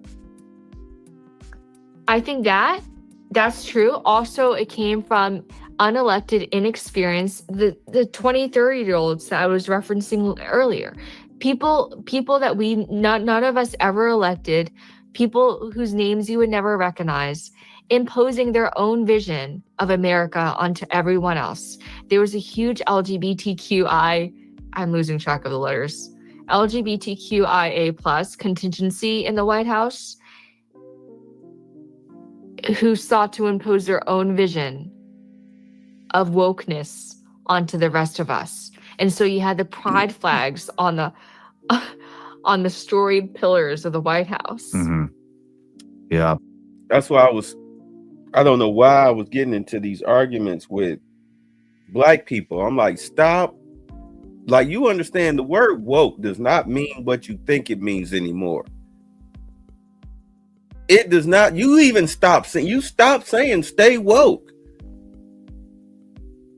Like, because woke is not what it means. It was co-opted by the trans community. It was over. Stop saying it. It doesn't mean nothing at all concerning Blackness. Like, give it up. And man, this is crazy. Like, pride became their religion, you know? There's nothing wrong. I mean, what about all the executive orders? Who is writing those up? His senior advisors. So they would just, all these different people, they weren't congregating with each other. There was no like collective agenda. There was this one time they were all out for themselves. Yeah, exactly. There was this one time he signed an executive order, and someone in the crowd was asking him about it the next day, and he would have no idea what they were talking about. Right. So it's just, he just had immense trust in his senior staff to execute his mission. And nobody checked him on it. And what was he doing this whole time? I mean, he wasn't doing press conferences. Nobody had ever heard from him. He's most active. Going to bed at 8 p.m. That's late. Well, he usually checks out by 4. Wow. So you're giving him extra credit. 8 is actually really ambitious for him. He's most active between 10 to 4. So the White House staff tries not to schedule anything outside of those hours. That's why he, face planted so hard at the debate, which is so late and out of his window of activity. He wasn't used to that. And all of us we've all had cold. We've all had colds, right? No cold would result in that sort of debate performance. We don't lose our minds when we have a cold. That's no excuse. So what's his daily routine? I mean, he's not writing the executive orders. He doesn't even really know what's going on. He watches Morning Joe. He watches Morning Joe. He watches Morning Joe. Oh, Lord. And it just go by that? He just spaces out. They don't really hold cabinet meetings. Like, I think they held one in the past year. Ooh. We're lucky that disaster didn't strike. Disaster did strike multiple times, but we're lucky that something worse didn't happen. We're lucky that another pandemic didn't hit under Biden's watch. Or Russia didn't decide to attack. Funding terrorism. Ukraine, yeah, you're right. Ukraine. The border. The border was an unforgivable mistake. Unforgivable. Was it intentional? Absolutely. Yeah. I think it was intentional. Absolutely. Because we have members of Congress in the Democratic Party who love migrants, who think that we should offer asylum to basically anyone who asks for it. These people, and I don't know why it's so controversial for people to acknowledge that yes, Democrats want these people to be potentially new voters. Mm-hmm. I think that's a logical conclusion. Why is that controversial to say? Is there they would never admit that. But I mean, the DNC itself would never admit that, but there are a lot of members of Congress who openly are vouching for that. So. Was that the agenda? I mean, was that the talk behind the scenes? We got to get these people in to turn them into voters. No, because the people at the DNC, at least the top donors, they're kind of like limousine liberals. It's a different vibe. It's different from the activist level. Okay. There are different gradations. Like the people that I'm sorry if this sounds like elitist or anything, but like when at donor events, they're like venture capitalists, they're Silicon Valley, they're investment bankers. They're not thinking that way. But the activists, for sure, they want to open the borders. They don't want national borders. They don't give a damn about national sovereignty. They don't care. They care more about like people in Mexico than they do about American children. And why is it so controversial to want America first? Why is it bad to say that? I don't understand. I love this country so much. I'm so grateful to be here. In China, I would have been arrested already. So why is it so bad to want to put my country first? To take care of our people first? I don't want to be funding transgender operas in overseas. Mm-hmm. Why is it too much to ask? I can't answer that. I don't know.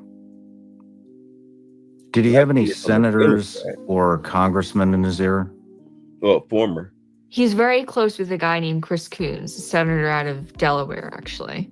Home state, yeah. Yeah. Chris Coons is an interesting fellow. So very influential to Biden. Very, very influential.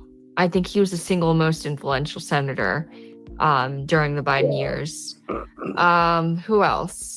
Chris Coons, it's the Delaware thing. And Ted Kaufman, who became senator when Biden became vice president, was also very close to Biden. He was also close to the author, John Meacham. Okay. John Meacham obviously was aware of Biden's cognitive decline, yet he still went on cable TV espousing the opposite.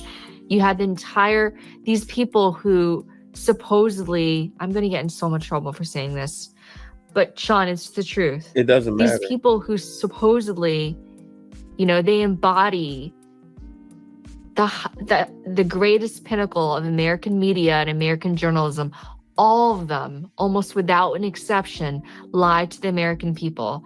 Kamala Harris lied to the American people when she vouched for Biden's cognitive fitness, when all of them knew that he wasn't fit.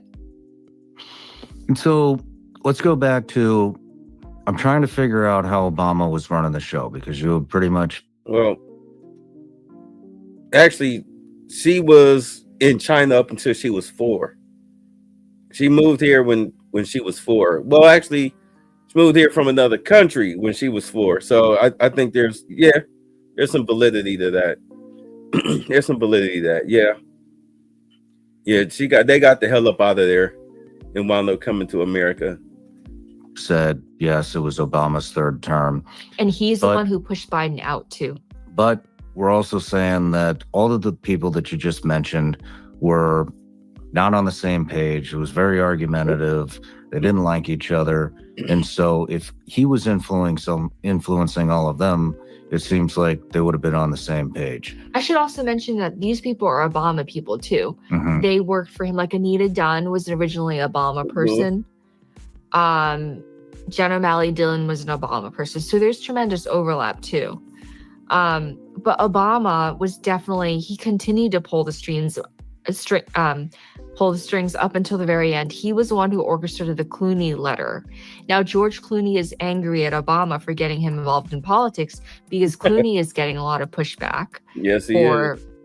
Everything. Poor Clooney. And so Obama is the reason why donors even gave. Like, let's be honest, Biden is no draw. I hosted Biden myself on May 1st at the Mayflower in DC. I had to beg people. Sean, it got to the point where I was sending texts in like capital letters saying, please give emoji face. Like, please. Because my name was on the flyer. Like, I had to deliver, It was hard. It was so hard to make the sell because people, you can't lie to the American people. On the whole, the wisdom of the crowds. The American people knew. You could see it, that this guy wasn't fit. It was like pulling teeth to get people to give. So finally, I was able to raise just $1 million, which is far lower than I usually do. But it's just. So were these his agendas? Were these Obama's agendas that we saw roll out over the past 4 years? That's what I'm asking, because, I am a realist and I just want to know the truth. And so, like I had mentioned, like a lot of people think that it was Obama's third term, but then we have you saying that these people weren't getting along. But that's not mutually exclusive. If it was orchestrated, then from him, then it seems like these people will be getting along. And do you see what I'm saying? It's not mutually exclusive, because they didn't get along because they were all vying for the most power, like amongst themselves. They were vying for ascendancy amongst themselves, but they were still executing his agenda. Like Obama is what continues to be a more forceful figure than Biden is. And he was the draw at fundraising events. He was the reason why people were showing up. Biden is no draw, okay? So I was a co-host for an event that George Clooney and Julia Roberts hosted in Hollywood in June. People came for Obama. And I don't know if the press ever mentioned this, but that night, Obama himself was shocked to see Biden's decline. You could tell. And he was like holding Biden by the hand and shepherding him off the stage, because Biden didn't know to leave the stage after the event was over. I remember that. And you could just tell people in the crowd, like, looking at each other saying, like, what's going on? But everyone was playing their part in an emperor has no clothes situation, because in their mind, the alternative was so dire, and that is Trump. And have you seen The Wire? You know that phrase, you come at the king, you better not miss. Mm-hmm. If you can't push Biden aside and you fail that attempt, the only person who benefits is Trump. So that was their logic. Okay. Well, who gave the order to try to have Trump? Why are they so fearful of Trump? Are they worried that we saw these executive orders come out? Does it have to do with protecting themselves? We have the Epstein stuff that's hopefully going to come out if Kash Patel gets in. We have the Diddy stuff going on. Trump is on that list. They think that Trump was on that list. They pretend to hate Trump, but it's just a gag. It's just a show. It's a charade. You saw Obama yucking it up with him at someone's funeral, at Jimmy Carter's funeral. Democrats pretend to hate Trump. At the end of the day, they crave him. They're obsessed with him. They need him for their fundraising machine. They need him for their raison d'etre. Without Trump, they would have no rudder. They would be even worse off than they are. Trump is their lodestar. It's their reason for existence. They're obsessed with the man. So they're not trying to protect themselves. They have no other reason to exist at this point, because their party is just this. It's just their party, basically, it's in shambles.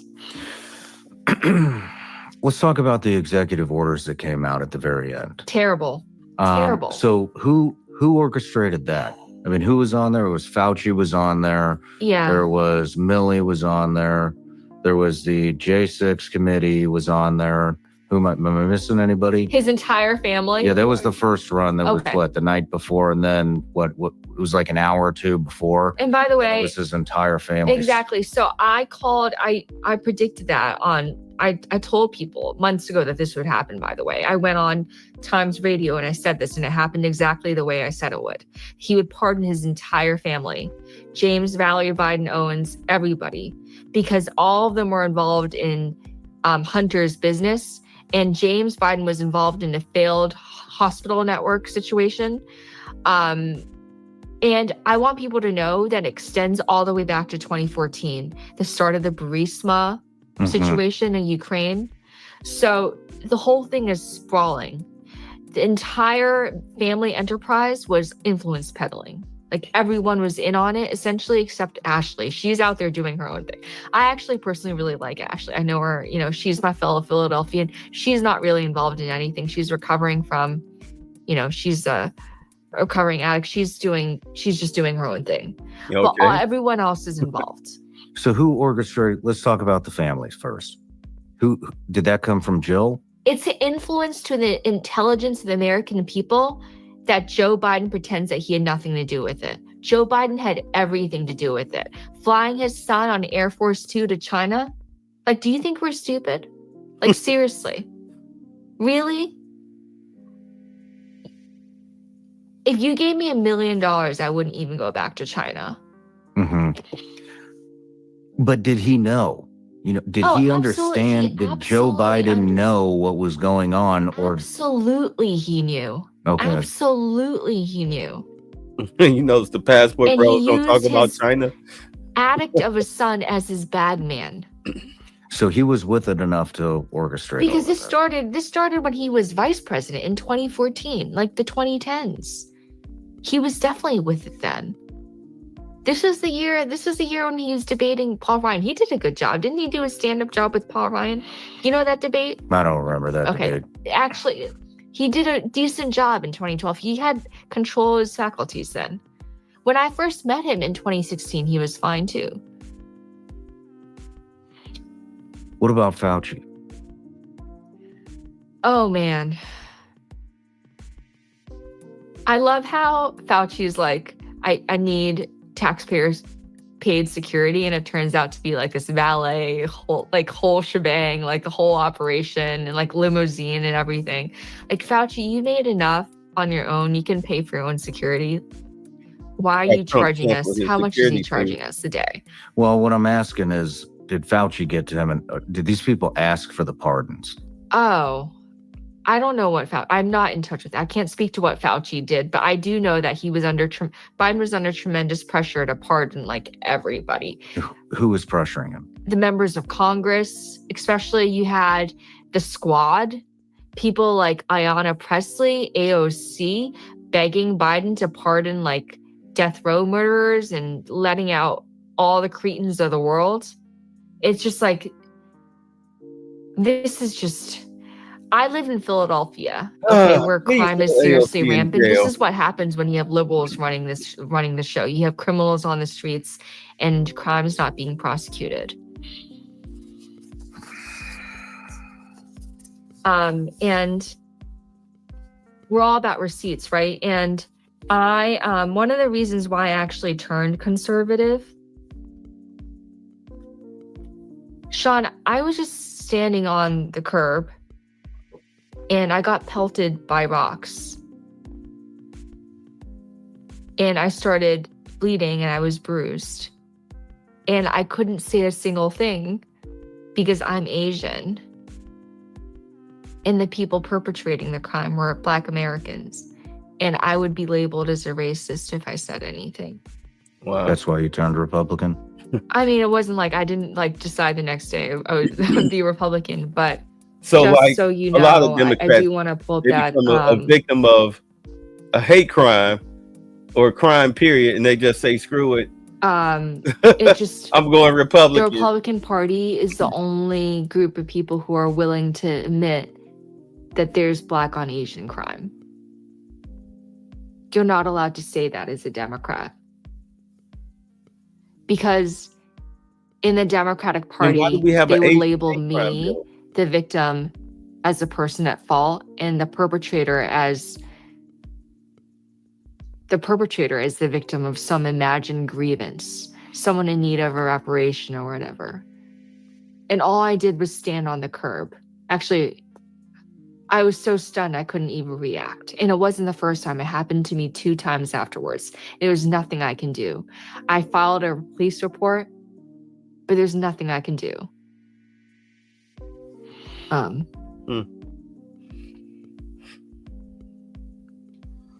Got your wake-up call, did you? And just so you know that this happened. What's this? I sent it to my therapist actually right after it happened. She got her Democrat wake-up. This is from you. Hi, Lauren. I was just walking to get my dinner. A group of teenagers started pelting rocks at my head. I am now bruised and crying. Do you have any thoughts on how to move past this? Thanks so much. Hope you're well. Please feel free to respond when you're back in the office. No need to rush. Just needed to send this as this just happened and I'm shaken. A million thank yous. And so this is just randomly, this just happened to me just standing on the street in the middle of Philadelphia. And it's a liberal run, it's a Democratic run city. And this is what happens when you have a George Soros funded prosecutor governing our city. Mm-hmm. Yeah. Yeah. They've done so much damage. The Soros prosecutors, not only in my city, but San Francisco, Los Angeles, across the country. Yeah. And they defund the police movement. I mean, yeah. What are they going to do? You know, same thing they're doing. What are they going to do? They have nobody to back them. And now the Germany, person who wanted to Australia, defund the police is running the Canada DNC. So yeah, things are going well. Genius move. Exactly. So is that, I mean, what other values or, I mean, is there anything else? I mean, just looking at it from a different perspective. I mean, you've been demonized, you've been ostracized from the Democratic Party. You've lost all of your friends. I mean, are you looking for acceptance in the Republican Party because you have nobody? Does that have a play in this? The Trump team already reached out to me. I was appointed to the inaugural committee. They were incredible. The chair of the RNC, Casey Crosby, she's incredible. She's treated me with the utmost kindness and graciousness. It's been unbelievable. I want to give a shout out to her because she's treated me with more decency in a day than Jamie Harrison did my entire life. It's just, I'm like on a different planet. But let's just take all the acceptance and decent people out of it. Let's just talk about, what is it about conservative values that draws you into the party? I've always been conservative, but I've had to hide it. And I was trying to tell, and I'm on record, even 5 years ago, I'm on record telling people again and again that I'm a conservative Democrat. I grew up as a Christian conservative. I went to church every Sunday. I went to youth group every Friday. Even today, I read the Bible every night in my battered King James version of a Bible with a calendar in the back. Faith is such an important part of my life. It's always been, I'm just conservative. I'm also Asian. I can't get away from that. We're just a conservative culture, socially conservative, fiscally responsible. I grew up with nothing. My first job was at Wawa, the hoagie shop, making $9 an hour. Now you're wearing my parents had nothing, and we built something magnificent out of it. We've created hundreds of American jobs over the years. Do you feel like you've lied to the American people through the concealment of Joe Biden's cognitive decline? No, because I tried. As soon as I realized in 2022, I started telling the press. And so I have a paper trail of that. As we kind of close this interview out, what do you have to say to members of the Democratic Party who were a big part of that lie, who did not have the courage to speak up or say anything, still to this day? You failed the American people. Shame on you. Shame on you. You had one job, to protect the American people, and you failed abjectly at it in order to preserve your own position. And it's just something that you can never get. We're never going to let you live it down. And you sought to just destroy people like me and others who dared to tell the truth, who dared to buck the party line. Because in this cult, you can't ask any questions. You can't utter any criticisms or any divergence from the party line. And because of their lies, the Democratic Party has been discredited for a generation. Like, good fucking luck getting out of this. There's that freshness.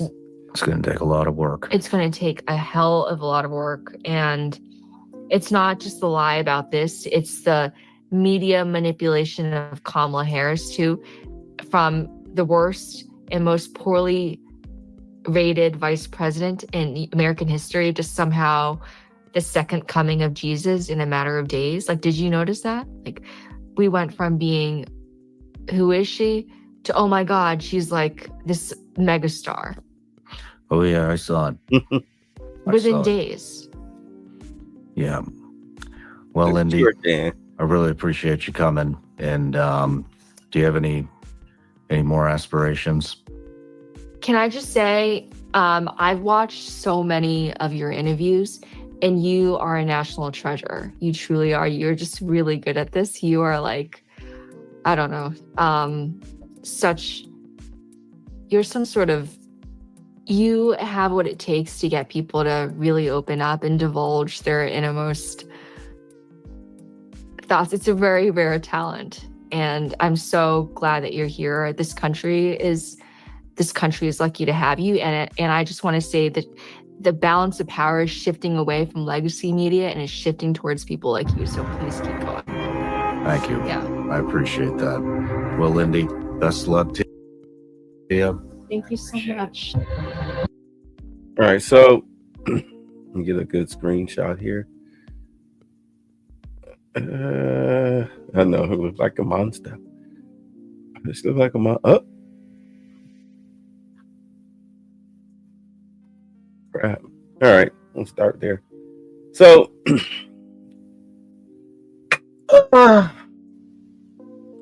and in all honesty, that was an insider look as to how the White House was run and why it collapsed the way that it did. At least our government. The things that Trump is going through, trying to find the money that they stole, looking for a way to prosecute and Dr. Fauci. They still haven't got touched that. They still haven't touched that because they're waiting on Kash Patel to get his nomination. Once Kash Patel get in there and he cleans up that the FBI, they fire all of those politicized agents or whatnot. He handpick his team. That's when you're gonna see them go through the squad. Like I was talking about this the other day. Hold on, let me see. Hold on. I want to make sure I get it right. All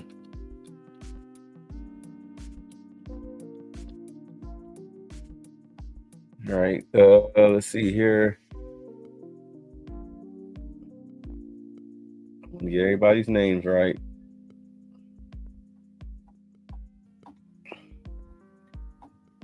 Okay, here we go. All right, let's see here. What is that guy's name? I'll make sure I get this. No, not Doug Collins. Let's see here. Well, you know, Pam Bondi. I'm gonna say it to you like, okay, while I look for it. What's gonna happen is Pam Bondi is going to do all of the prosecutions. Like Marco Rubio, that's what I was looking for. Marco Rubio, Secretary of State. I can tell you right now what's going to happen. They're going to start going through these cities, these urban cities, these democratic cities. They're going to start prosecuting mayors, governors. They were saying today that Brandon Johnson is the middle. He's like the middleman, the small guy, small fry. You know, the mayors are the small fries. They really want the governors. Like in Chicago, they want Pritzker. This is why Tiffany Henyard is able to run wild and do the things that she's doing. As a governor, you're supposed to be able to sit her down. He's not trying to do any of that. The state attorney general is not doing anything about it. They're just letting her do what she do. She stealing money left and right. And, you know, it was something that she said. I mean, look at it. When you look back, I mean, I'm looking at Tiffany here. Let's use her as a case study, all right, for a hot minute, hot second. She make about close to $300,000 a year, you know, with both salaries combined for the Thornton Township and the mayor of Dalton. Thornton Township, she make over $200-something, all right, a year. Now, they bankrupted Dalton to where they're $3 million in debt. They had a surplus of $5 million. Now they're $3 million in debt. When they raised, because she raised the property taxes The lady wound up, whose house she wound up getting evicted from, they raised the rent by $400. Her boyfriend said, well, I can't afford that. Dude, it's $2,400 a month, $22,400 a month, $2,400 a month. What the hell you mean you can't afford that? The chick is paying you $100,000 basically to sleep with her. So where's the money going? Tiffany said when they cut her off at Thornton with the credit card, she was like, oh, you guys are going to ruin me. This is going to ruin me. And it's like, what do you mean it's going to ruin you? You allegedly stole millions of dollars out of Dalton. You're trying to do the same thing in Thornton. What do you mean it's going to ruin you? Plus your salary.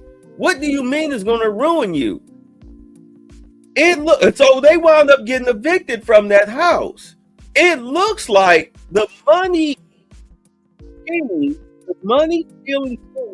was a kick up. Do you understand? It was a kick up. Not a kickback for her. It was a kick up.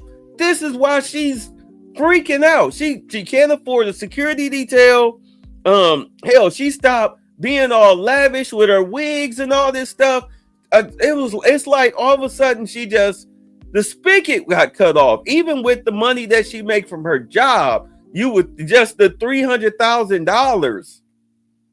You would think that she would still be living, kind of lavish, but she's not. She's suffering.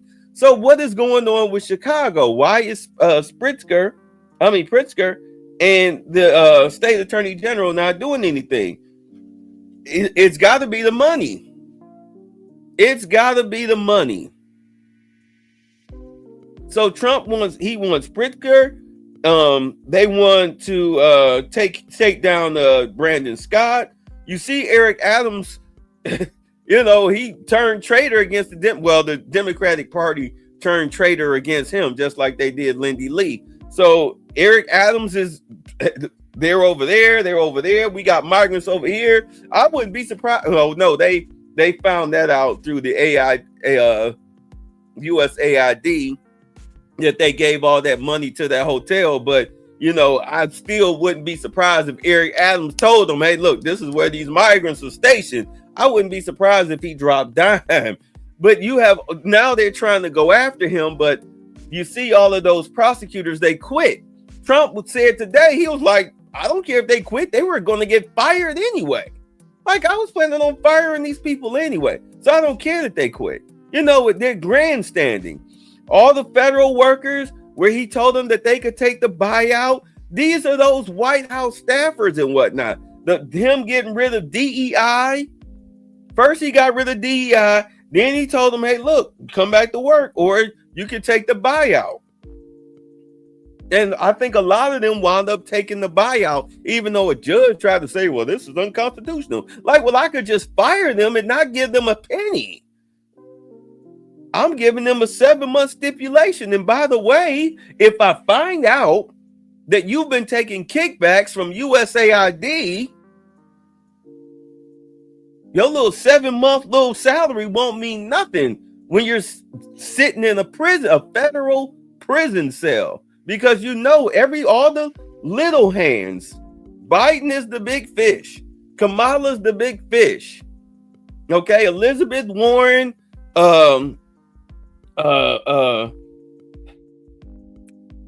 Bernie Sanders, these are the big fish.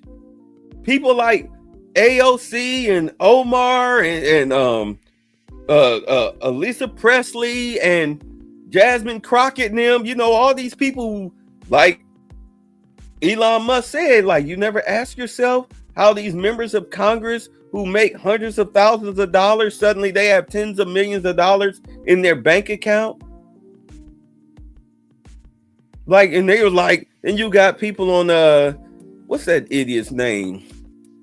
The one on CNN, the Anderson Cooper and them talking about where's the evidence? Where's the evidence? Like, dude, first and foremost, Pam Bondi is giving the evidence. They turn the evidence to her, not to the media. You never tell the criminal we coming from you right up. Oh, by the way, they're also coming after Gavin Newsom. They're going to investigate Gavin Newsom for all that money. You just follow the money trail. But at any rate, you turn the evidence over to Pam Bondi. She sticks Cash Patel, his FBI, onto you. They follow the money trail, and then she decides whether to prosecute you or not. That's all they're waiting on. Trust me, they're waiting on Cash Patel. They know who got the money. They know who took the kickbacks from USAID. That's why they panicking. They're trying to use their little money to have CNN and MSNBC and The View and ABC and them to put out their little smear campaigns on, this is a constitutional crisis. Yes, you're in crisis because you violated the Constitution.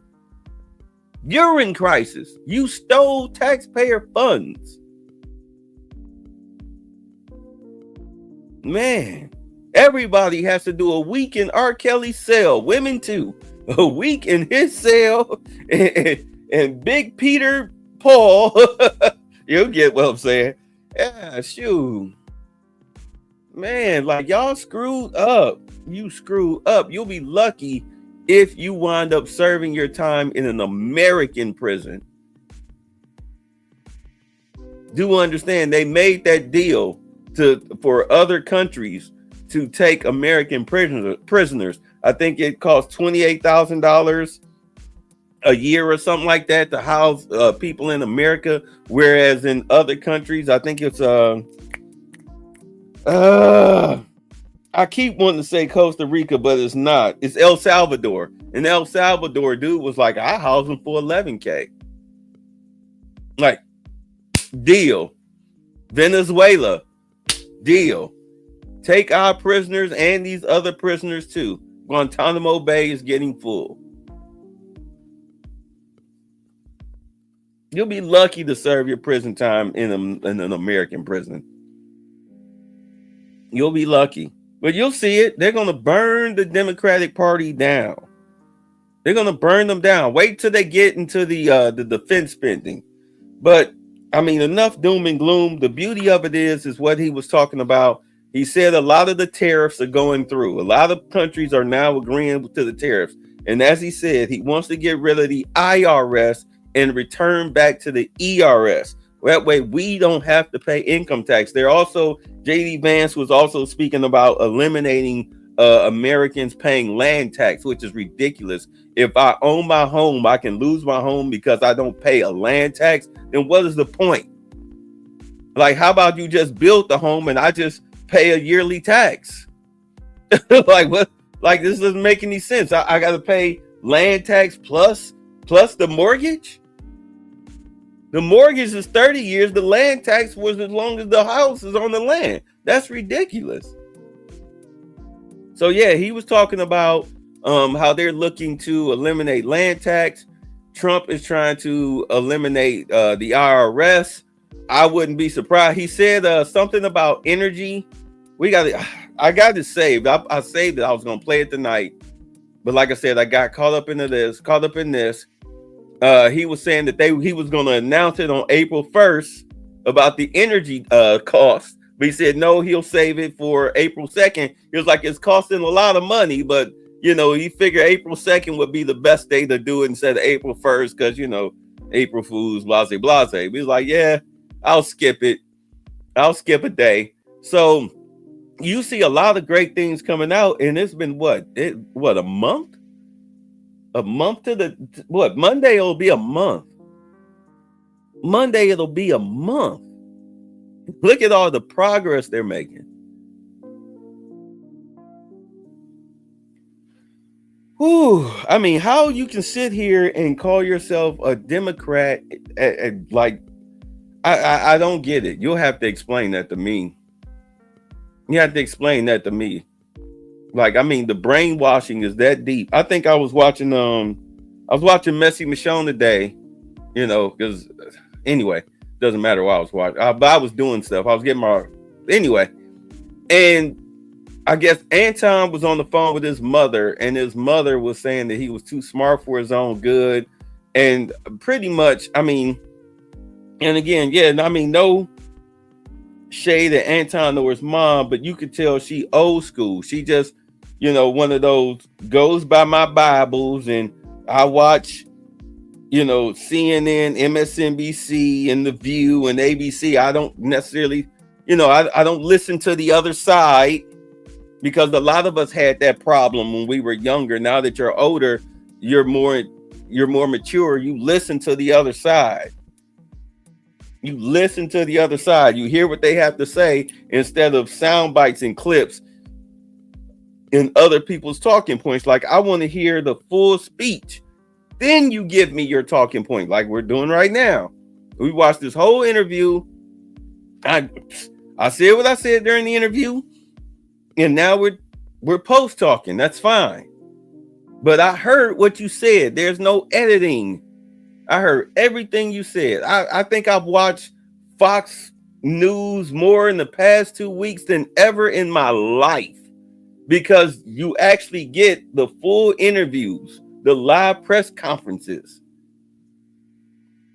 I don't want to get a snippet here or soundbite there. I want the whole thing.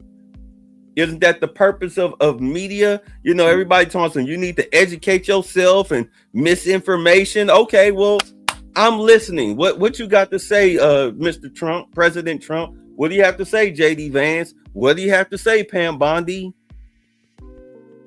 What do you have to say, AOC? What do you have to say, Jasmine Crockett? Oh God, here she go, where everything's racist.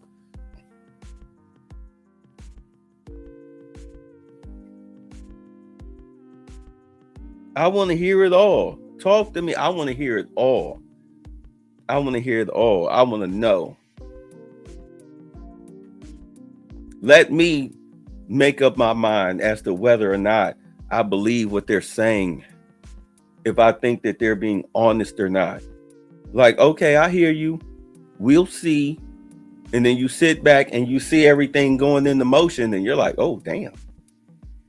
Like, oh, they doing the damn thing. They're getting it done. Like, what is there to be mad about? Like, and I didn't even vote for the guy. I knew he would win, but I didn't even vote for the guy. I voted for Jill Stein because she was the only one that was talking reparations, like on her ticket, on her docket. And now when you look at what's going to happen in 2028, you're going to see the Green Party is going to be more front runner than the Democratic Party, because they're not going to have any money. Their candidates suck. You remember we saw their DNC chair and co-chair. We saw that meeting. You got chicks with doctor in front of their names sitting down singing. This is their opening statement, is a Negro spiritual. She didn't sing not one, she sang two. She went up to the mic and sang one. We shall overcome. Chick, this ain't 1962. It was a complete disarray. You got people protesting in the middle of people campaigning. 10 hours of that crap. Whole bunch of weird looking black women, and they talking all of this DEI stuff, all this racist stuff. Wait, hold on, wait.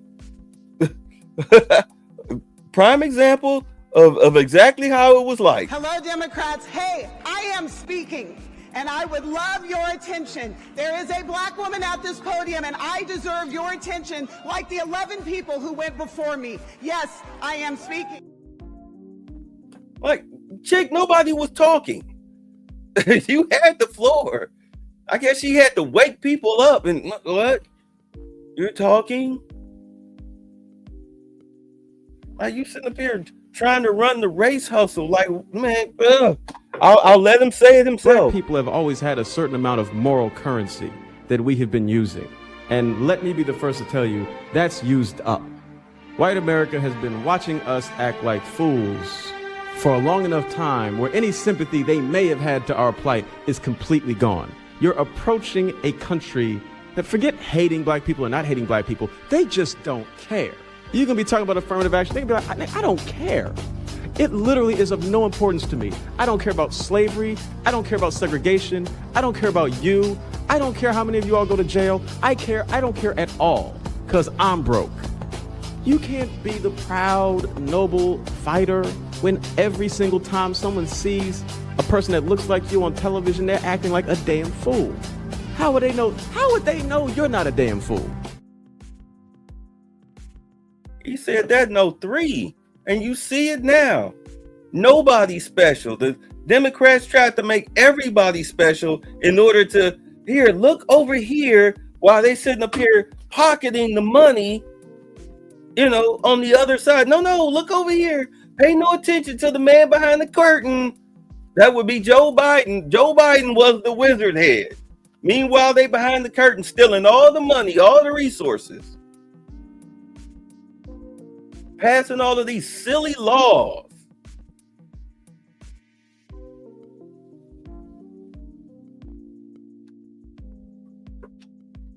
You got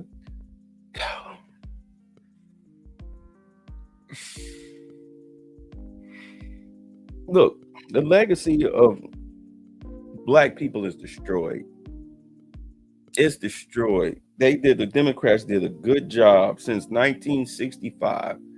They've done a great job of destroying our legacy.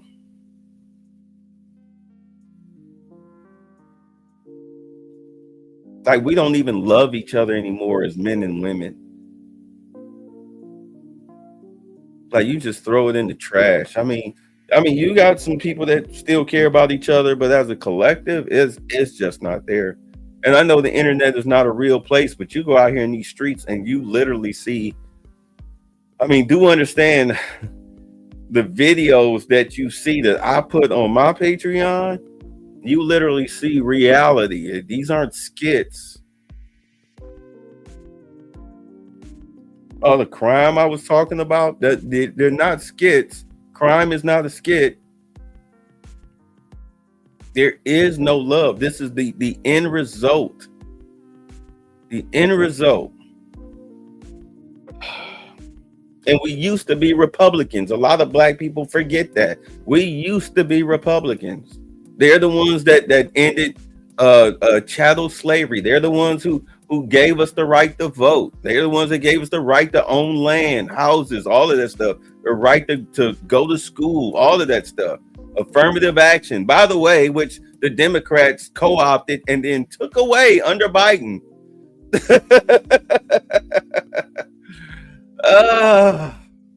Took it away under Biden.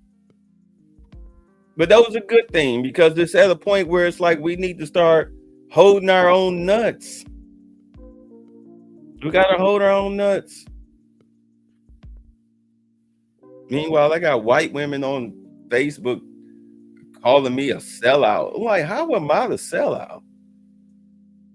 I've never been on any social programs. I don't see white people as my God. I don't care what a white female thinks.